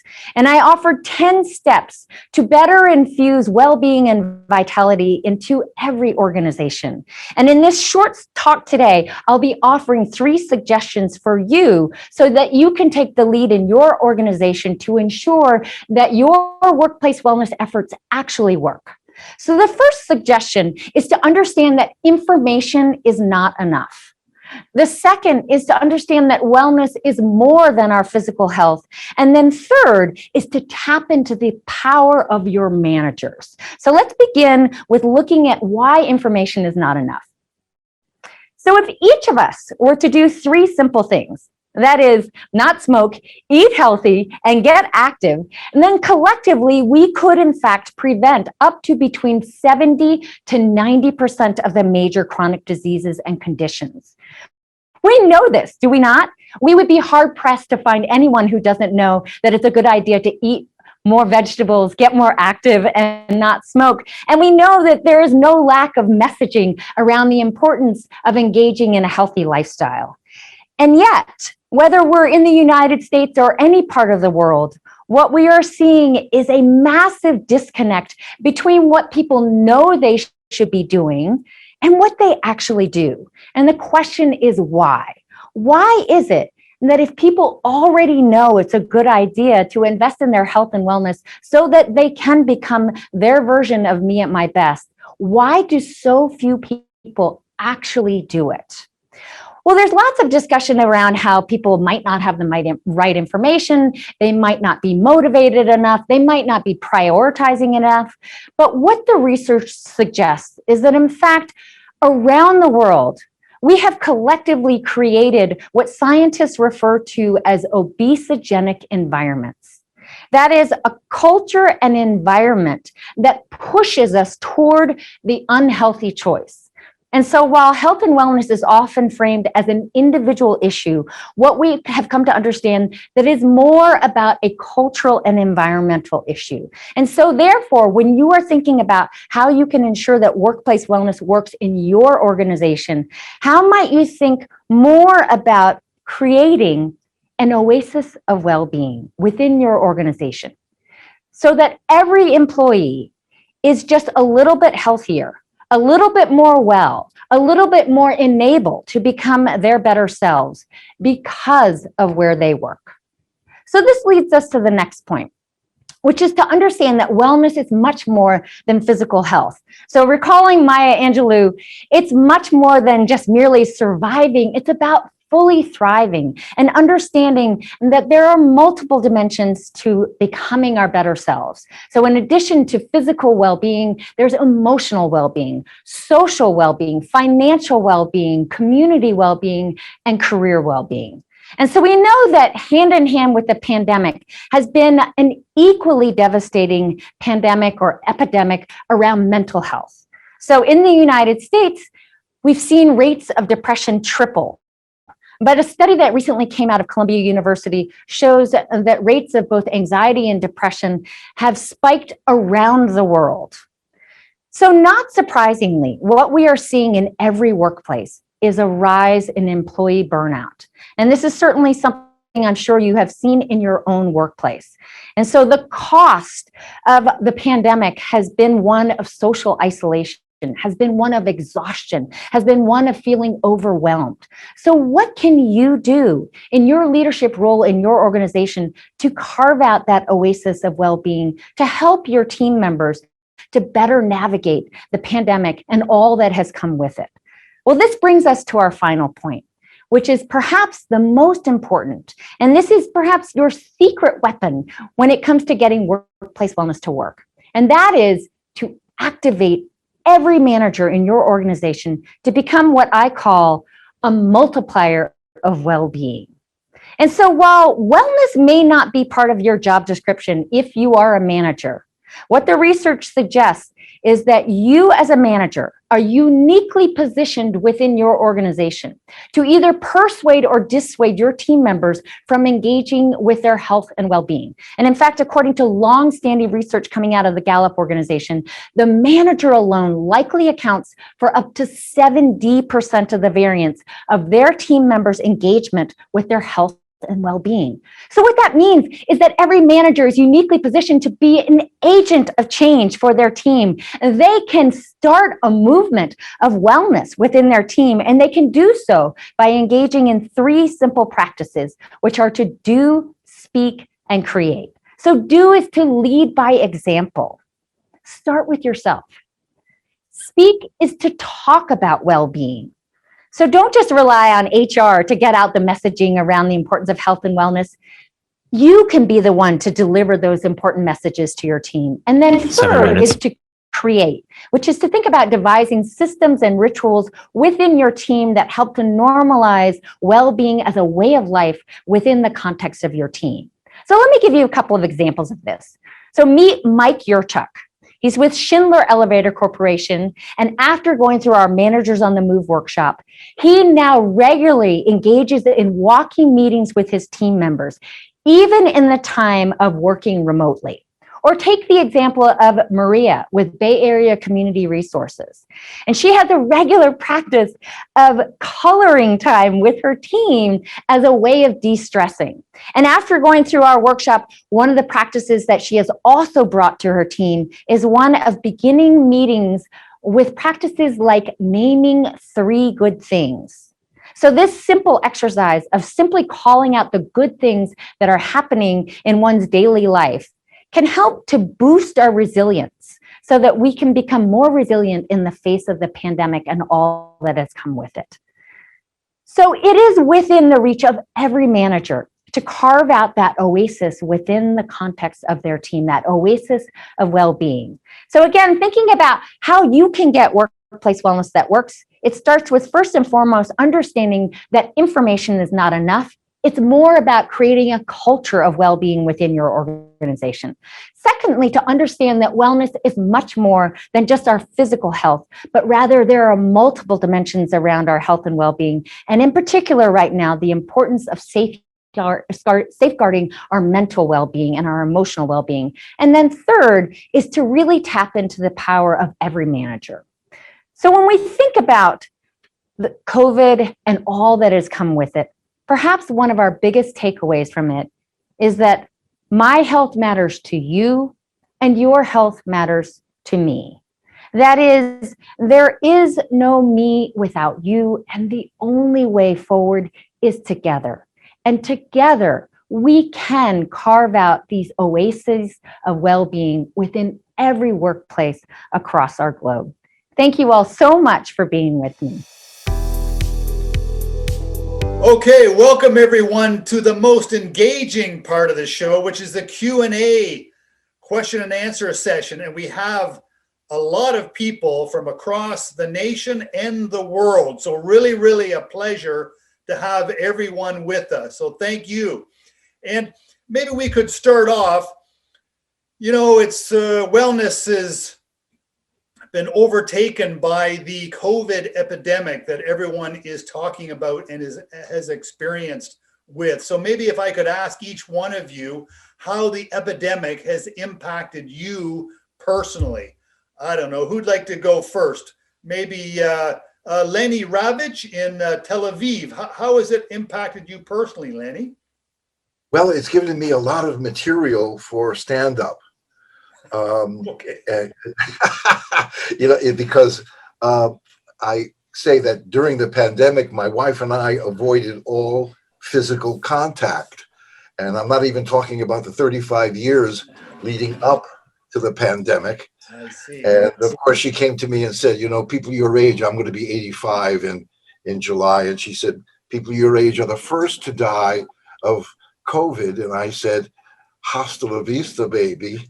And so I've had a lot of fun with it and laughing with it and actually teaching people online how to take it and make something pleasurable and funny and humorous about it. And I've got piles and piles of material, and thanks for asking me. It's been a wonderful, wonderful pandemic. Okay. Well, Israel has done very well during the pandemic compared to other countries. Not all of the rest have, but maybe Rhea, Celine Villa, what's been the personal impact for you? Yes, actually, what the pandemic brought here in the Philippines is really an awareness on the importance of mental health.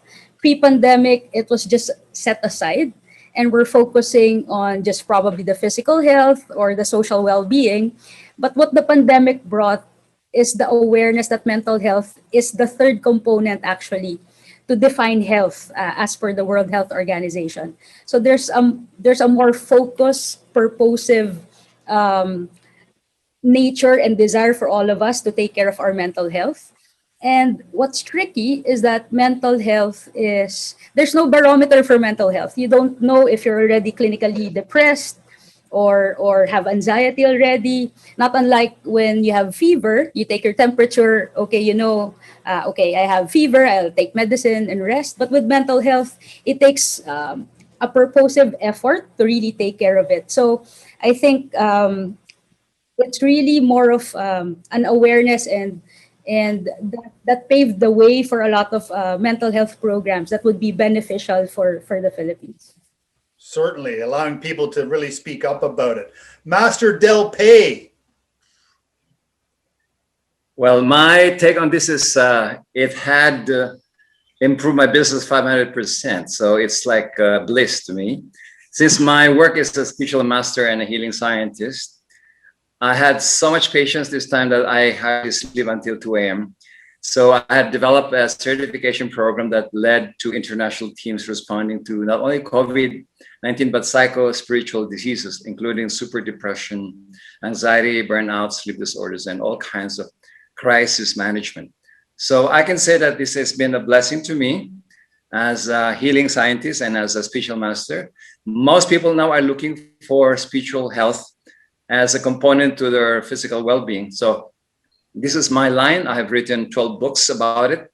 And also I was forced to go, I would say rural entrepreneurship and spiritual entrepreneurship, going to the province and developing 3 resorts because I have to park my money somewhere else that's not high risk. So I had been very busy and I'm looking forward to cater to a lot of groups who are coming here to us for spiritual retreats, and we are operating online. I've been doing it for 16 years. So during COVID time, we are it's like a day-to-day affairs. So I'm so glad that I'm of service to a lot of people globally.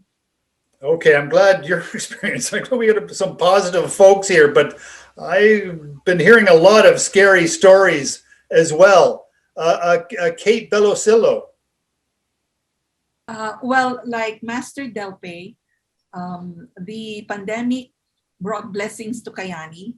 2020 was the highest sales in our history as a company since we started 7 years ago. I think more and more people are now aware of the need to improve their immune system.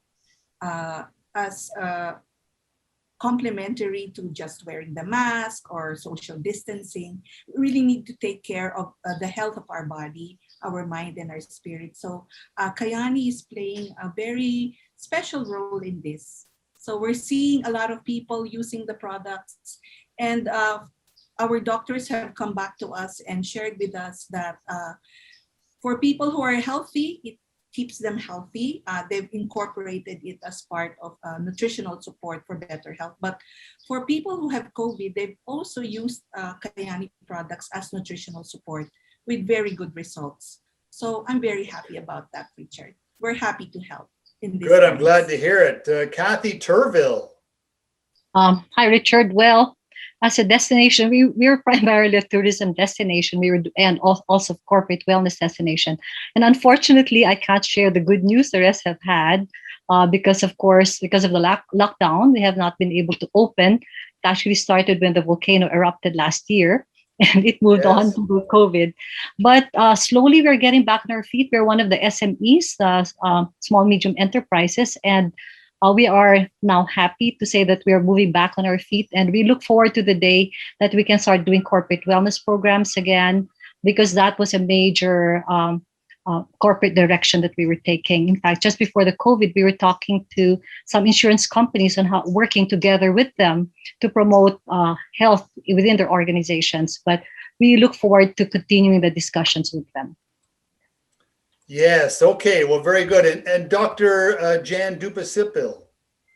Yeah, during this COVID-19 pandemic, it increased the demand for wellness talks, even increase of the wellness or online consultations for people who wanted to improve their health, both mentally and physically.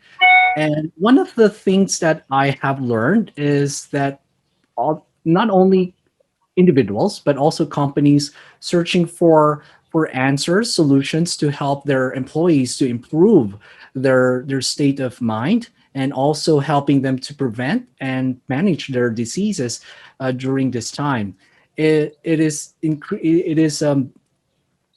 looking for solutions that are not face to face, but we are forced to shift to online platforms, and it's actually a challenge not just for traditional companies, but also for digital companies. And so this has upgraded our tools, not only the face-to-face interactions, but also using this kind of platforms like virtual meetings, even some online tools like Google to document the medical records or other instances. So it has greatly improved, and I'm hoping that in the next normal that we'll be optimizing this resources.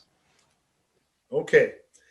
And Laura Putnam, based in San Francisco / Oregon, and dressed very warmly. What do you think, Laura?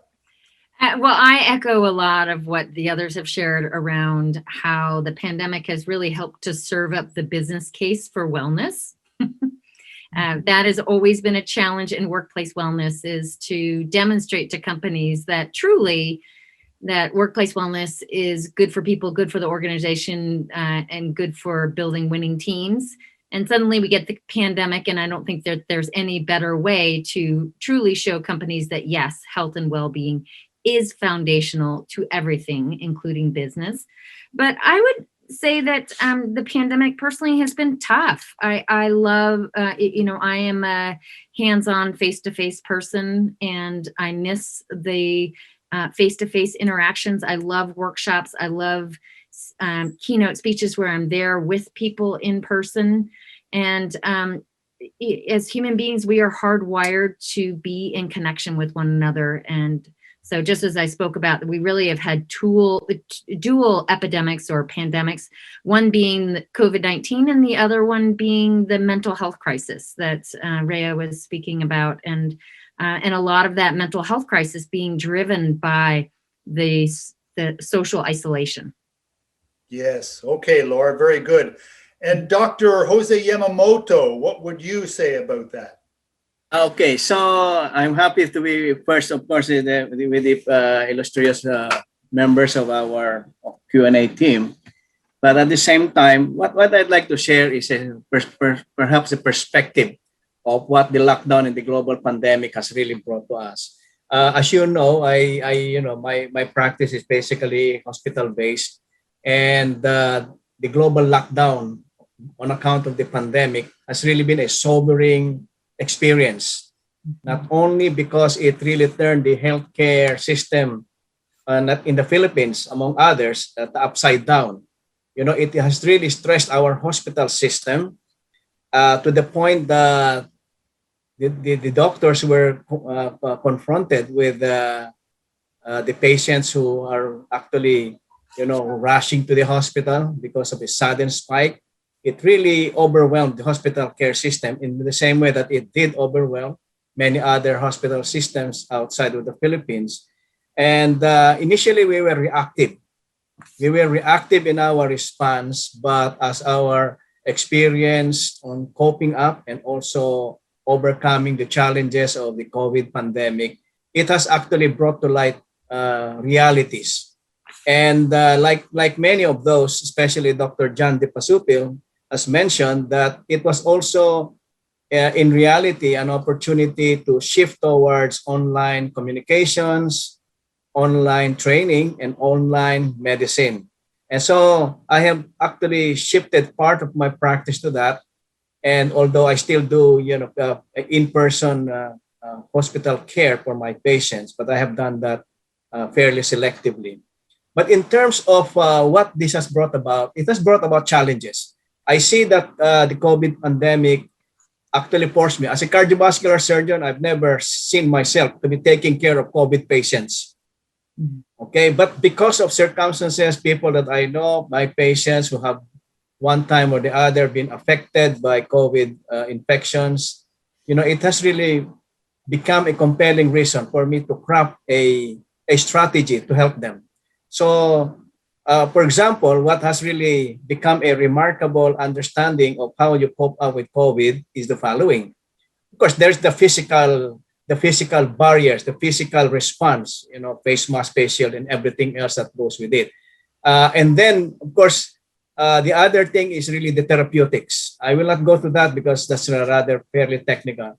And of course, the last but not the least is the issue about the vaccines. There are many pro-vaccine. There are others who are anti-vaccine. But there is actually one common thread that actually surfaces as a very strong contender on how to help people in terms of responding, and that is the immune system. I always label our immune system as our innate God-given defense system, albeit the last defense system.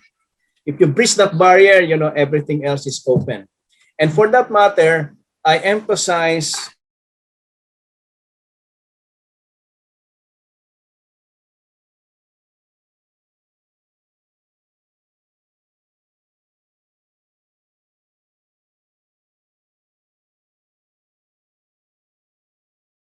I'm going to talk about diet. I always tell them, do not neglect, do not forget about natural foods. That's first and foremost your response.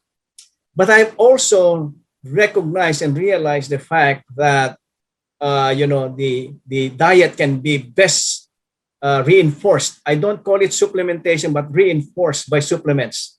And I mentioned earlier when I gave my initial spiel, it's about the water-soluble vitamins and the fat-soluble vitamins and the nutrients that boost your immune system.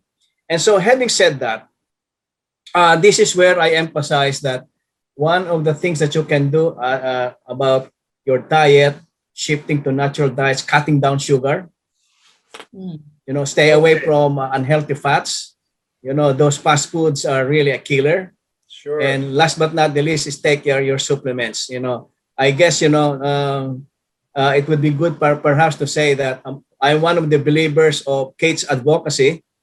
And I have been, in support of the approach towards natural supplements because they are actually a strong boost towards building up your immune system. So Okay, on that very note, good. starting with the sobering, I think there's also an uplifting aspect to that. because it has really awakened people to the importance of the physical, the mental, and last but not the least is the spiritual dimensions of their existence. Okay, very good. Okay, so we'll go on here. Okay, so when all of you are dealing with organizations, and Laura mentioned this about how you sell, I'll use that word, Laura, how you sell the concept of wellness to organizations. And maybe since Laura mentioned it again, we could ask her to go first. How do you promote or get this approved within organizations? Because they're going to say, well, this is going to cost money and where's my return on investment? How do you overcome that or justify it, Laura? Well, first and foremost, by my good looks. But beyond that, I agree. No, in all seriousness, first and foremost, helping companies to truly understand how wellness connects to whatever their business objectives are. So if the company is really focused on safety, you demonstrate how wellness connects with safety. You share all the research related to that. But one of the other avenues that I often use after there's an explicit helping them to connect the dots between whether it's becoming an employer of choice, whether it's increasing their productivity, whether it's reducing their healthcare costs, is I use a strategy that I call the stealth strategy, where you don't mention the word wellness, because often when you mention the word wellness, then companies think that they don't need to pay very much money. And so instead you sell it as something else. You sell it as a work performance initiative. You sell it as a leadership development initiative. And then you kind of sneak wellness into it and you use stealth language. Like instead of talking about wellness, you talk about things like energy. So do you as a leader have the energy that you need to be a high performing leader? And do your team members have the energy that they need to be high performing team? Okay, that's a good one. Who'd like to be next? Maybe Kathy? I know you promote this concept a lot. What do you think? Oh, Kathy, you're on mute, my dear. I totally agree with Laura, the stealth approach, right? But in our case, we use team building because every company has a budget for team building, but they don't have budget for wellness, right? And the minute you say wellness, I think it's like some woo-woo thing.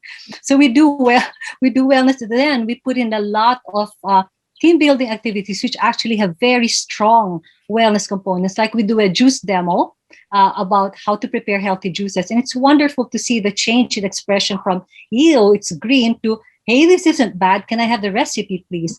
And then they're jumping around, doing things, and they're having a lot of fun, laughing. And then they see results, because a lot of times we also have what we call our wellness intervention program, wherein when people come in, we do a very quick, a nice and easy diagnosis. And the important thing there is that wakes them up and they say, hey, I thought I was so great. I thought I'd live forever. And they see their numbers and they say, oh my gosh. And they start asking, what can I do? We do that in the early part of the day so that their minds are open, and then they get into the programs with gusto. And then, of course, we work with upper management to say, look, exactly like what Laura said, here's the data. Spend a little more on this and you get so much more productivity. We show them all of the data, and then they want to listen. Like what I was just saying, we were also working with an insurance company. We're saying, guys, you're spending so much, all right, on all of these medical costs. Why would you consider wellness as an intervention early on? And that, of course, is a great big help. And I just like to say that indeed, wellness, whereas before we had to fight people to just listen to be healthy, right, Laura? We had to beg people, please be healthy. Now people are approaching and saying, okay, what do we need to do? You were saying that before. Okay, let's talk again. Let's work together now. So yeah, so I totally agree with Laura. The stealth approach. That's true. For our overseas, for Laura and Lenny, it has really become an explosive issue, even before, especially before COVID. COVID's kind of taken over, but lifestyle diseases really are on everybody's mind. Dr. Jan Dipasupil? Yeah, COVID-19 pandemic has given us an opportunity to showcase our products and services, more on the wellness. But when I approach clients, corporate clients, I start with my advocacy and how you're going to help them with their concerns, how you're going to improve the wellness culture and the employees. And once you have known their needs and then their wants, that's how you're going to provide the services. And later on, you would be receiving some referrals from those companies. And this would be a very good strategy for you to increase your business Okay, and that's expand your fair. business. Yes, fair enough. Okay, and psychologist Rhea, how do you sell or not sell, but justify your mental wellness services? Actually, there are two barriers to access mental health care in the Philippines. One is the stigma. There are a lot of issues concerning culture and upbringing that hinders 100% acceptance to mental health care. Like seeing a psychologist, they would think you're already crazy or you don't want to be associated with certain disorders and mental health challenges. Another one is accessibility. Uh, a regular Filipino may not put it as a priority. In Maslow's hierarchy of needs, you need to eat first. And the cost of seeing a psychologist or a psychiatrist ranges from around 2,000 pesos to 5,000 pesos. That's fairly a huge amount taken out of the budget for a regular Filipino. So what we're trying to do as Mind You Mental Health Systems is we go to the decision makers of organizations and explain to them that if you subsidize the mental health sessions with our psychologists and if ever psychiatrists, then there's also a work productivity ROI for you, return of investment. You would be solving already the cost factor, and you would ensure that you have happier, healthier, and more productive people. So that's how we sell the importance of preventative mental health care. You don't have to be at your breaking point to see a psychologist or a psychiatrist. It has to be part of your routine. It's a game changer here in the country as it starts to open with the idea of seeing a psychologist or a psychiatrist. So it has to be a part of your daily routine. So that's how we sell our product. Okay. Richard, can I add on to what Rhea was just saying there about mental health? I mean, one of the things that, just as Rhea spoke about how mental health is invisible. But one of the things that really helps to awaken managers and leaders around the importance of mental health is sharing with them the data around somebody who is suffering from depression, sadness, or anxiety is likely to be missing twice as many days from work as somebody who is battling cancer. So that is the number one cause of absenteeism related to a chronic condition. Okay, that kind of data would be very important. Who would like to be, maybe Dr. Jose Yamamoto? Okay. May I suggest that you call Kate first, Kate Bellosillo first, and then I follow. Okay, Kate Bellosillo. Kate, you're on mute though, my dear. Okay. The beauty of the setup in Kyani is we have business partners. And these are the people who are influencers. They have niche markets. They're the ones who go out to the field and bring more people into our community. So they will look for, like we have a group who are focused on bringing in senior citizens.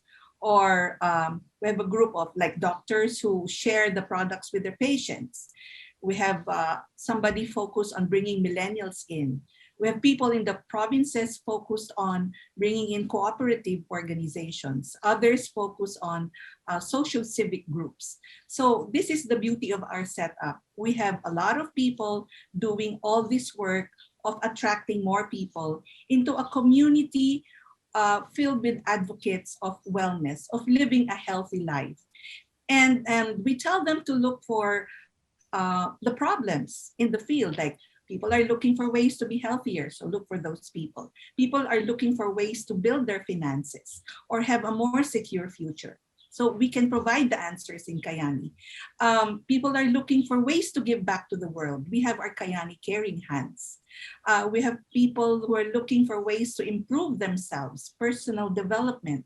So we have talks on leadership. And then we plug all of them into corporate online events that are regularly rolled out in the field. We have our healthy living webinars with our doctors. Like just recently, we had healthy kidneys in Kyani, or perhaps Dr. Joe can talk about nitro nutrition and cardiovascular health, something like that. These are regular things. And then I have the GM's Hour, where I talk on topics like supercharge your health and your life, something like that.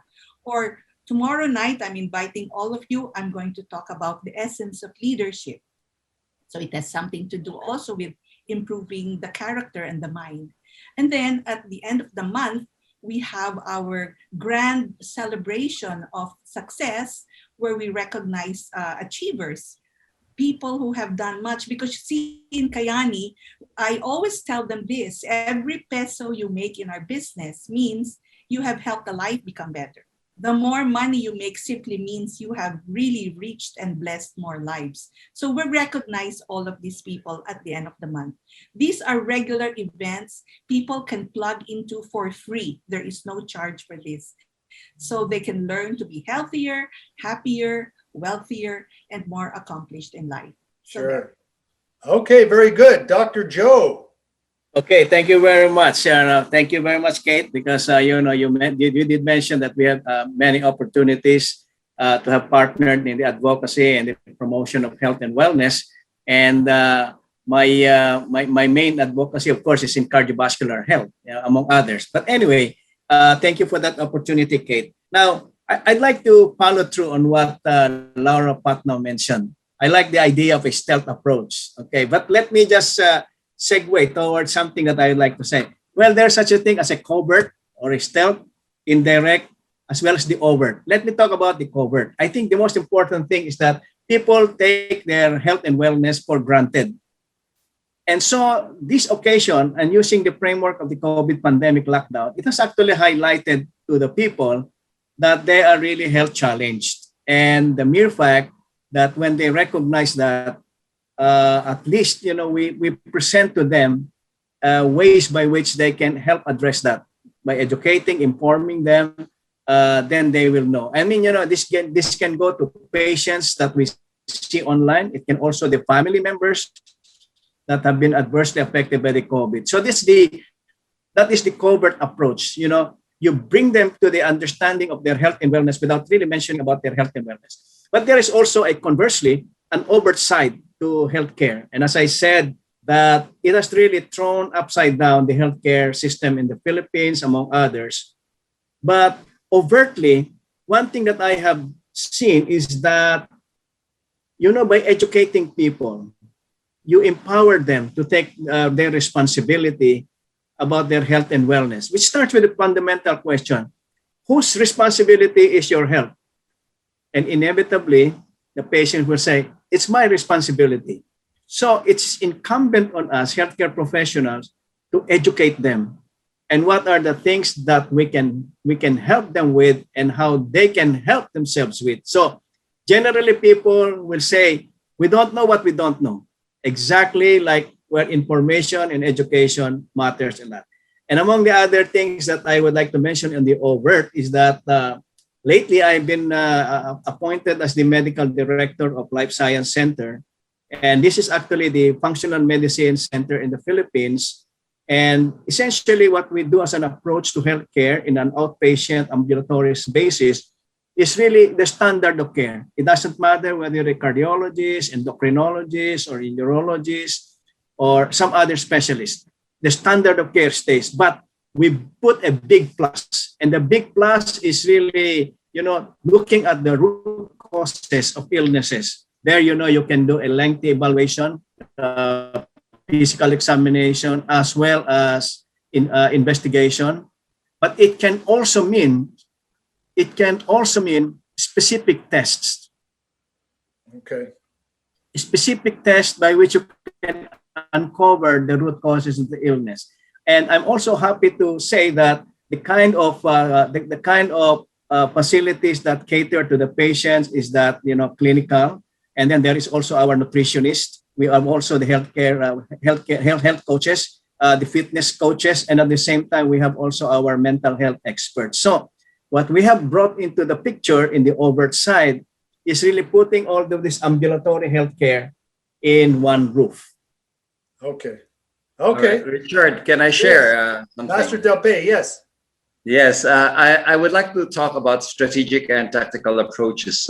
Being a spiritual entrepreneur, the shift of the market has changed. That our customers have become poorer. So those who can afford $1,000 per 2 hours consultation cannot afford it anymore. So I scaled up and changed my viable target market into what I want my fees, my price strategy to meet a specific segment of my market who used to pay me that much, but now they cannot afford. So you have to scale up and refit your sales strategy and your marketing strategy. Maybe Lenny Ravitch, how do you justify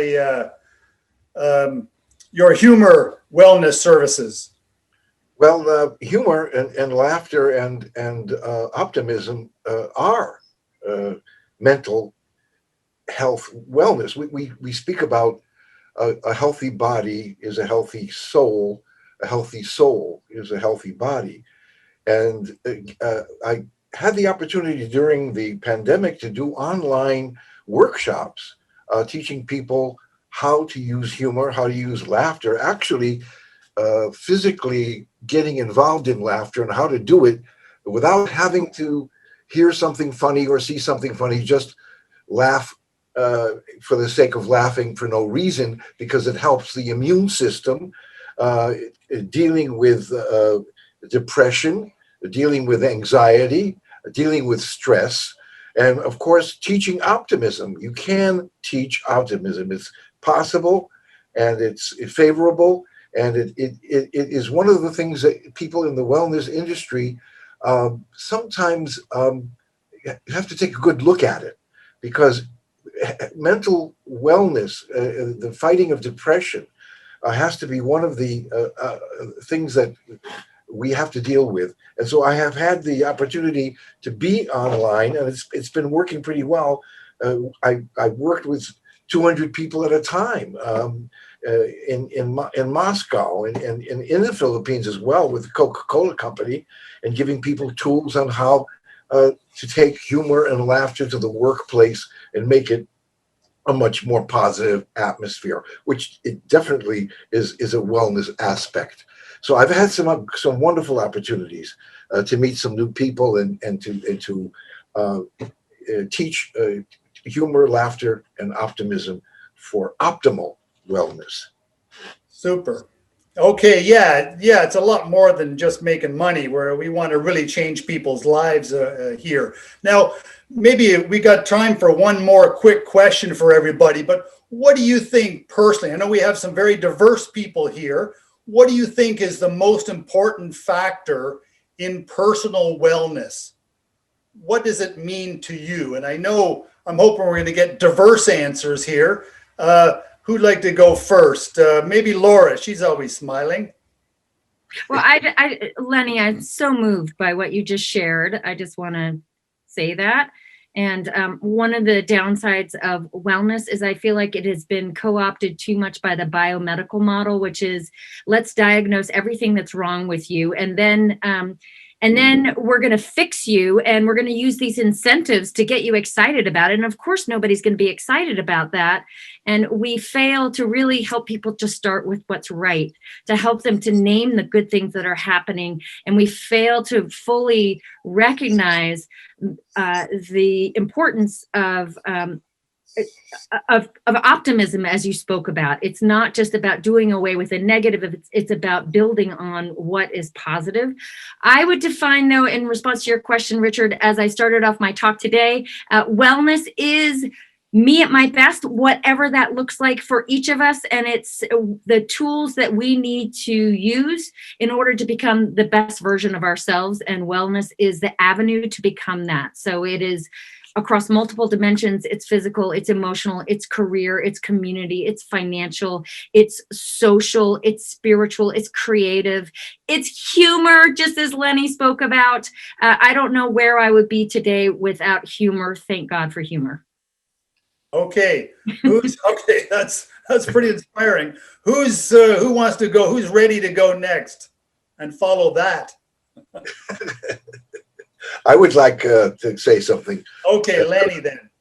I have a very good friend who wrote a book called "The Cancer That Died of Laughter," and he had with stage 4 cancer, and he writes in his book, and he also has a presentation on how he used humor as a way to strengthen his immune system and to deal with it. He didn't use humor as an alternative. He used it together with all the treatments that he went through.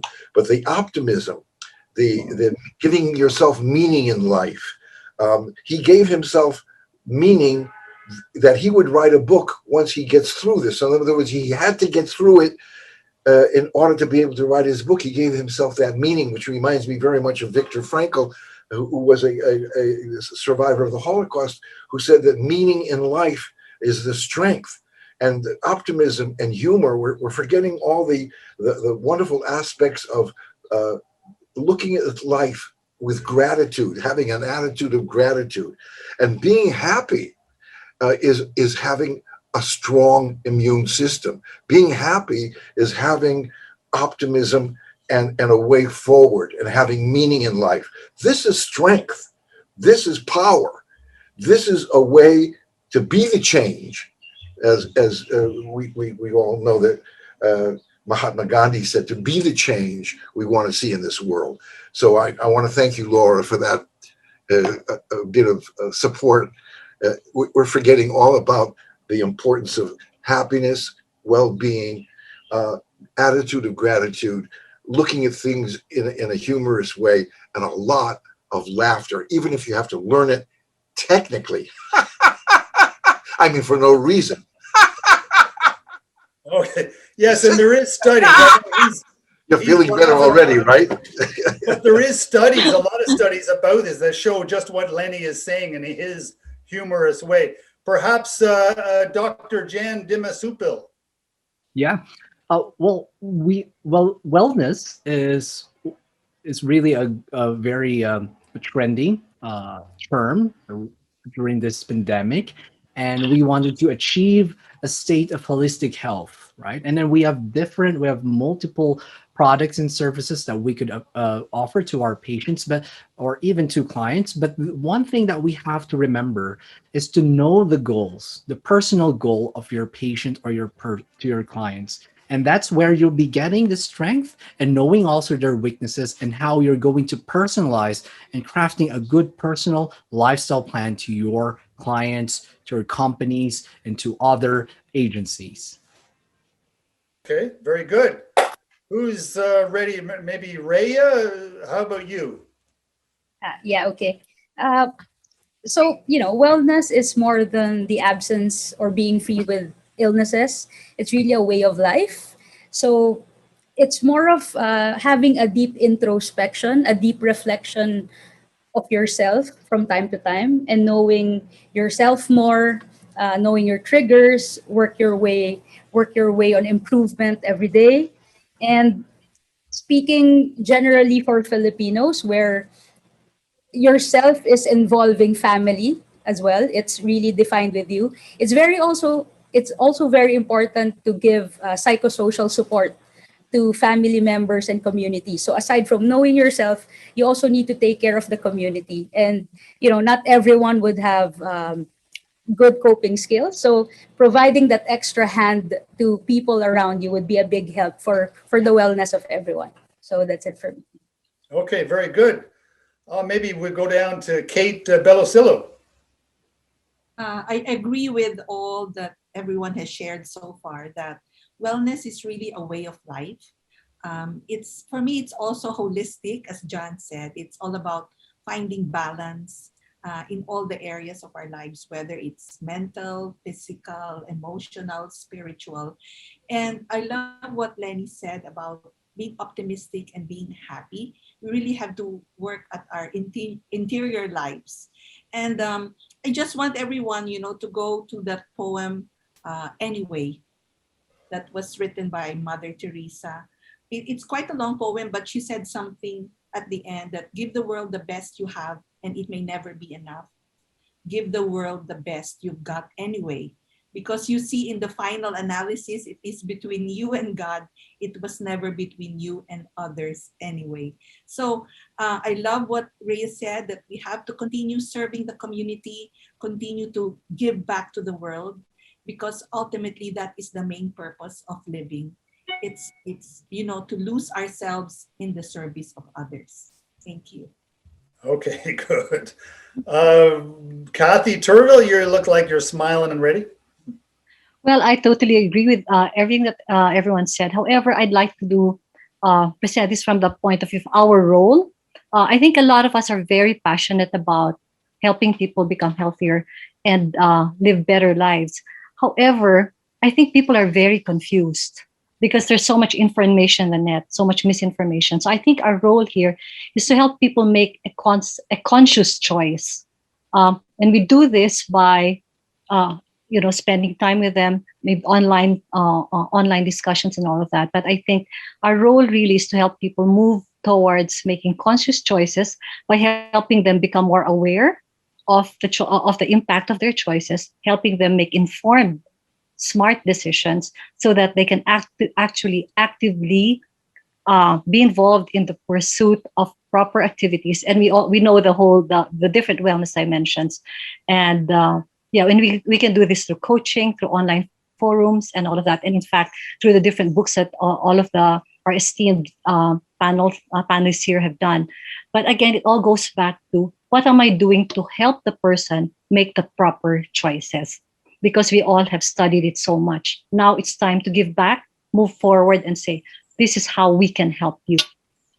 That's what I believe. And in our case, we try to promote wellness in a fun way, because when things are fun, just like what Lenny said, people embrace fun rather than fear. So we promote wellness from a happy, fun place, and very importantly, ikigai, like as mentioned, the purpose in life, right? If we link it to their ikigai, we help them identify their ikigai, their purpose in life, then they embrace it purposively and happily. That's what I believe. Good. Uplifting, Kathy. Master Del Pay, say? Thank you. I agree with Kate and Ria and everyone, and I'm getting excited that we are all on the same page. Now, if you see the root word of health, it's heal in all English language, and heal is sacred or to be holy. So when you speak of good health, you're not talking about your blood pressure is correct or your immune system is good only. You have to talk about the physical aspect, the energetic aspect, the emotional, mental, and the spiritual, and your soul. The problem is we always say mind, body, spirit. Now, the soul is more real than the word spirit, because the soul is the one that is intermediary to the spirit. And we always forget emotional health, because we saw mental health is including emotional. No, they're not the same. Your emotional health is about your feelings.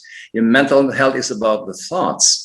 So we always have a blunder of not including a mind, body, spirit. How about emotional? How about the soul? So as a spiritual teacher, I have to include those when I give a lecture. Now, if you look at I have a convention called Reinventing Healthcare. And the heal every aspect of life. We have a program called Heal Plan, where we have 57 services that includes all aspects, like a holistic healthcare. And so we need to reinvent healthcare, because the old healthcare is not working. And if it's working, it's too expensive for most people who are bankrupt right now. So I think we need to boost our vitality and physicality. We need to heal our emotions and stabilize our emotions, not just the mind. We need to sharpen our mind to think better and making decisions, and we need to awaken the power of our soul. And I think this encompasses the holistic aspect. And not only are we looking for cure now, we're looking for the healing aspect. So we need to focus on the healing aspect, not just the cure aspect, because there are more and more people who are non-medical responders. The pandemic now is not just COVID. We have depression, anxiety, burnout, sleep and the comorbidities that comes around being financially broke, which is even worse than having the symptoms of a headache. So I think we are leaders in the industry, and we can bring this good news to focus on the healing aspect, not the cure aspect, and readjusting our strategy to advertise and promote not only the wellness, but the well-being, which is a more lofty word for wellness to me. Wellness has been jargonized to include a lot of yoga, meditation, diet. I think well-being is deeper. As a spiritual teacher, I focus more on well-being rather than just wellness. So I'm so glad to have met all of you. Okay, very good. Dr. Yamamoto, it's up to you to close the event with something on a high note. What can you tell us?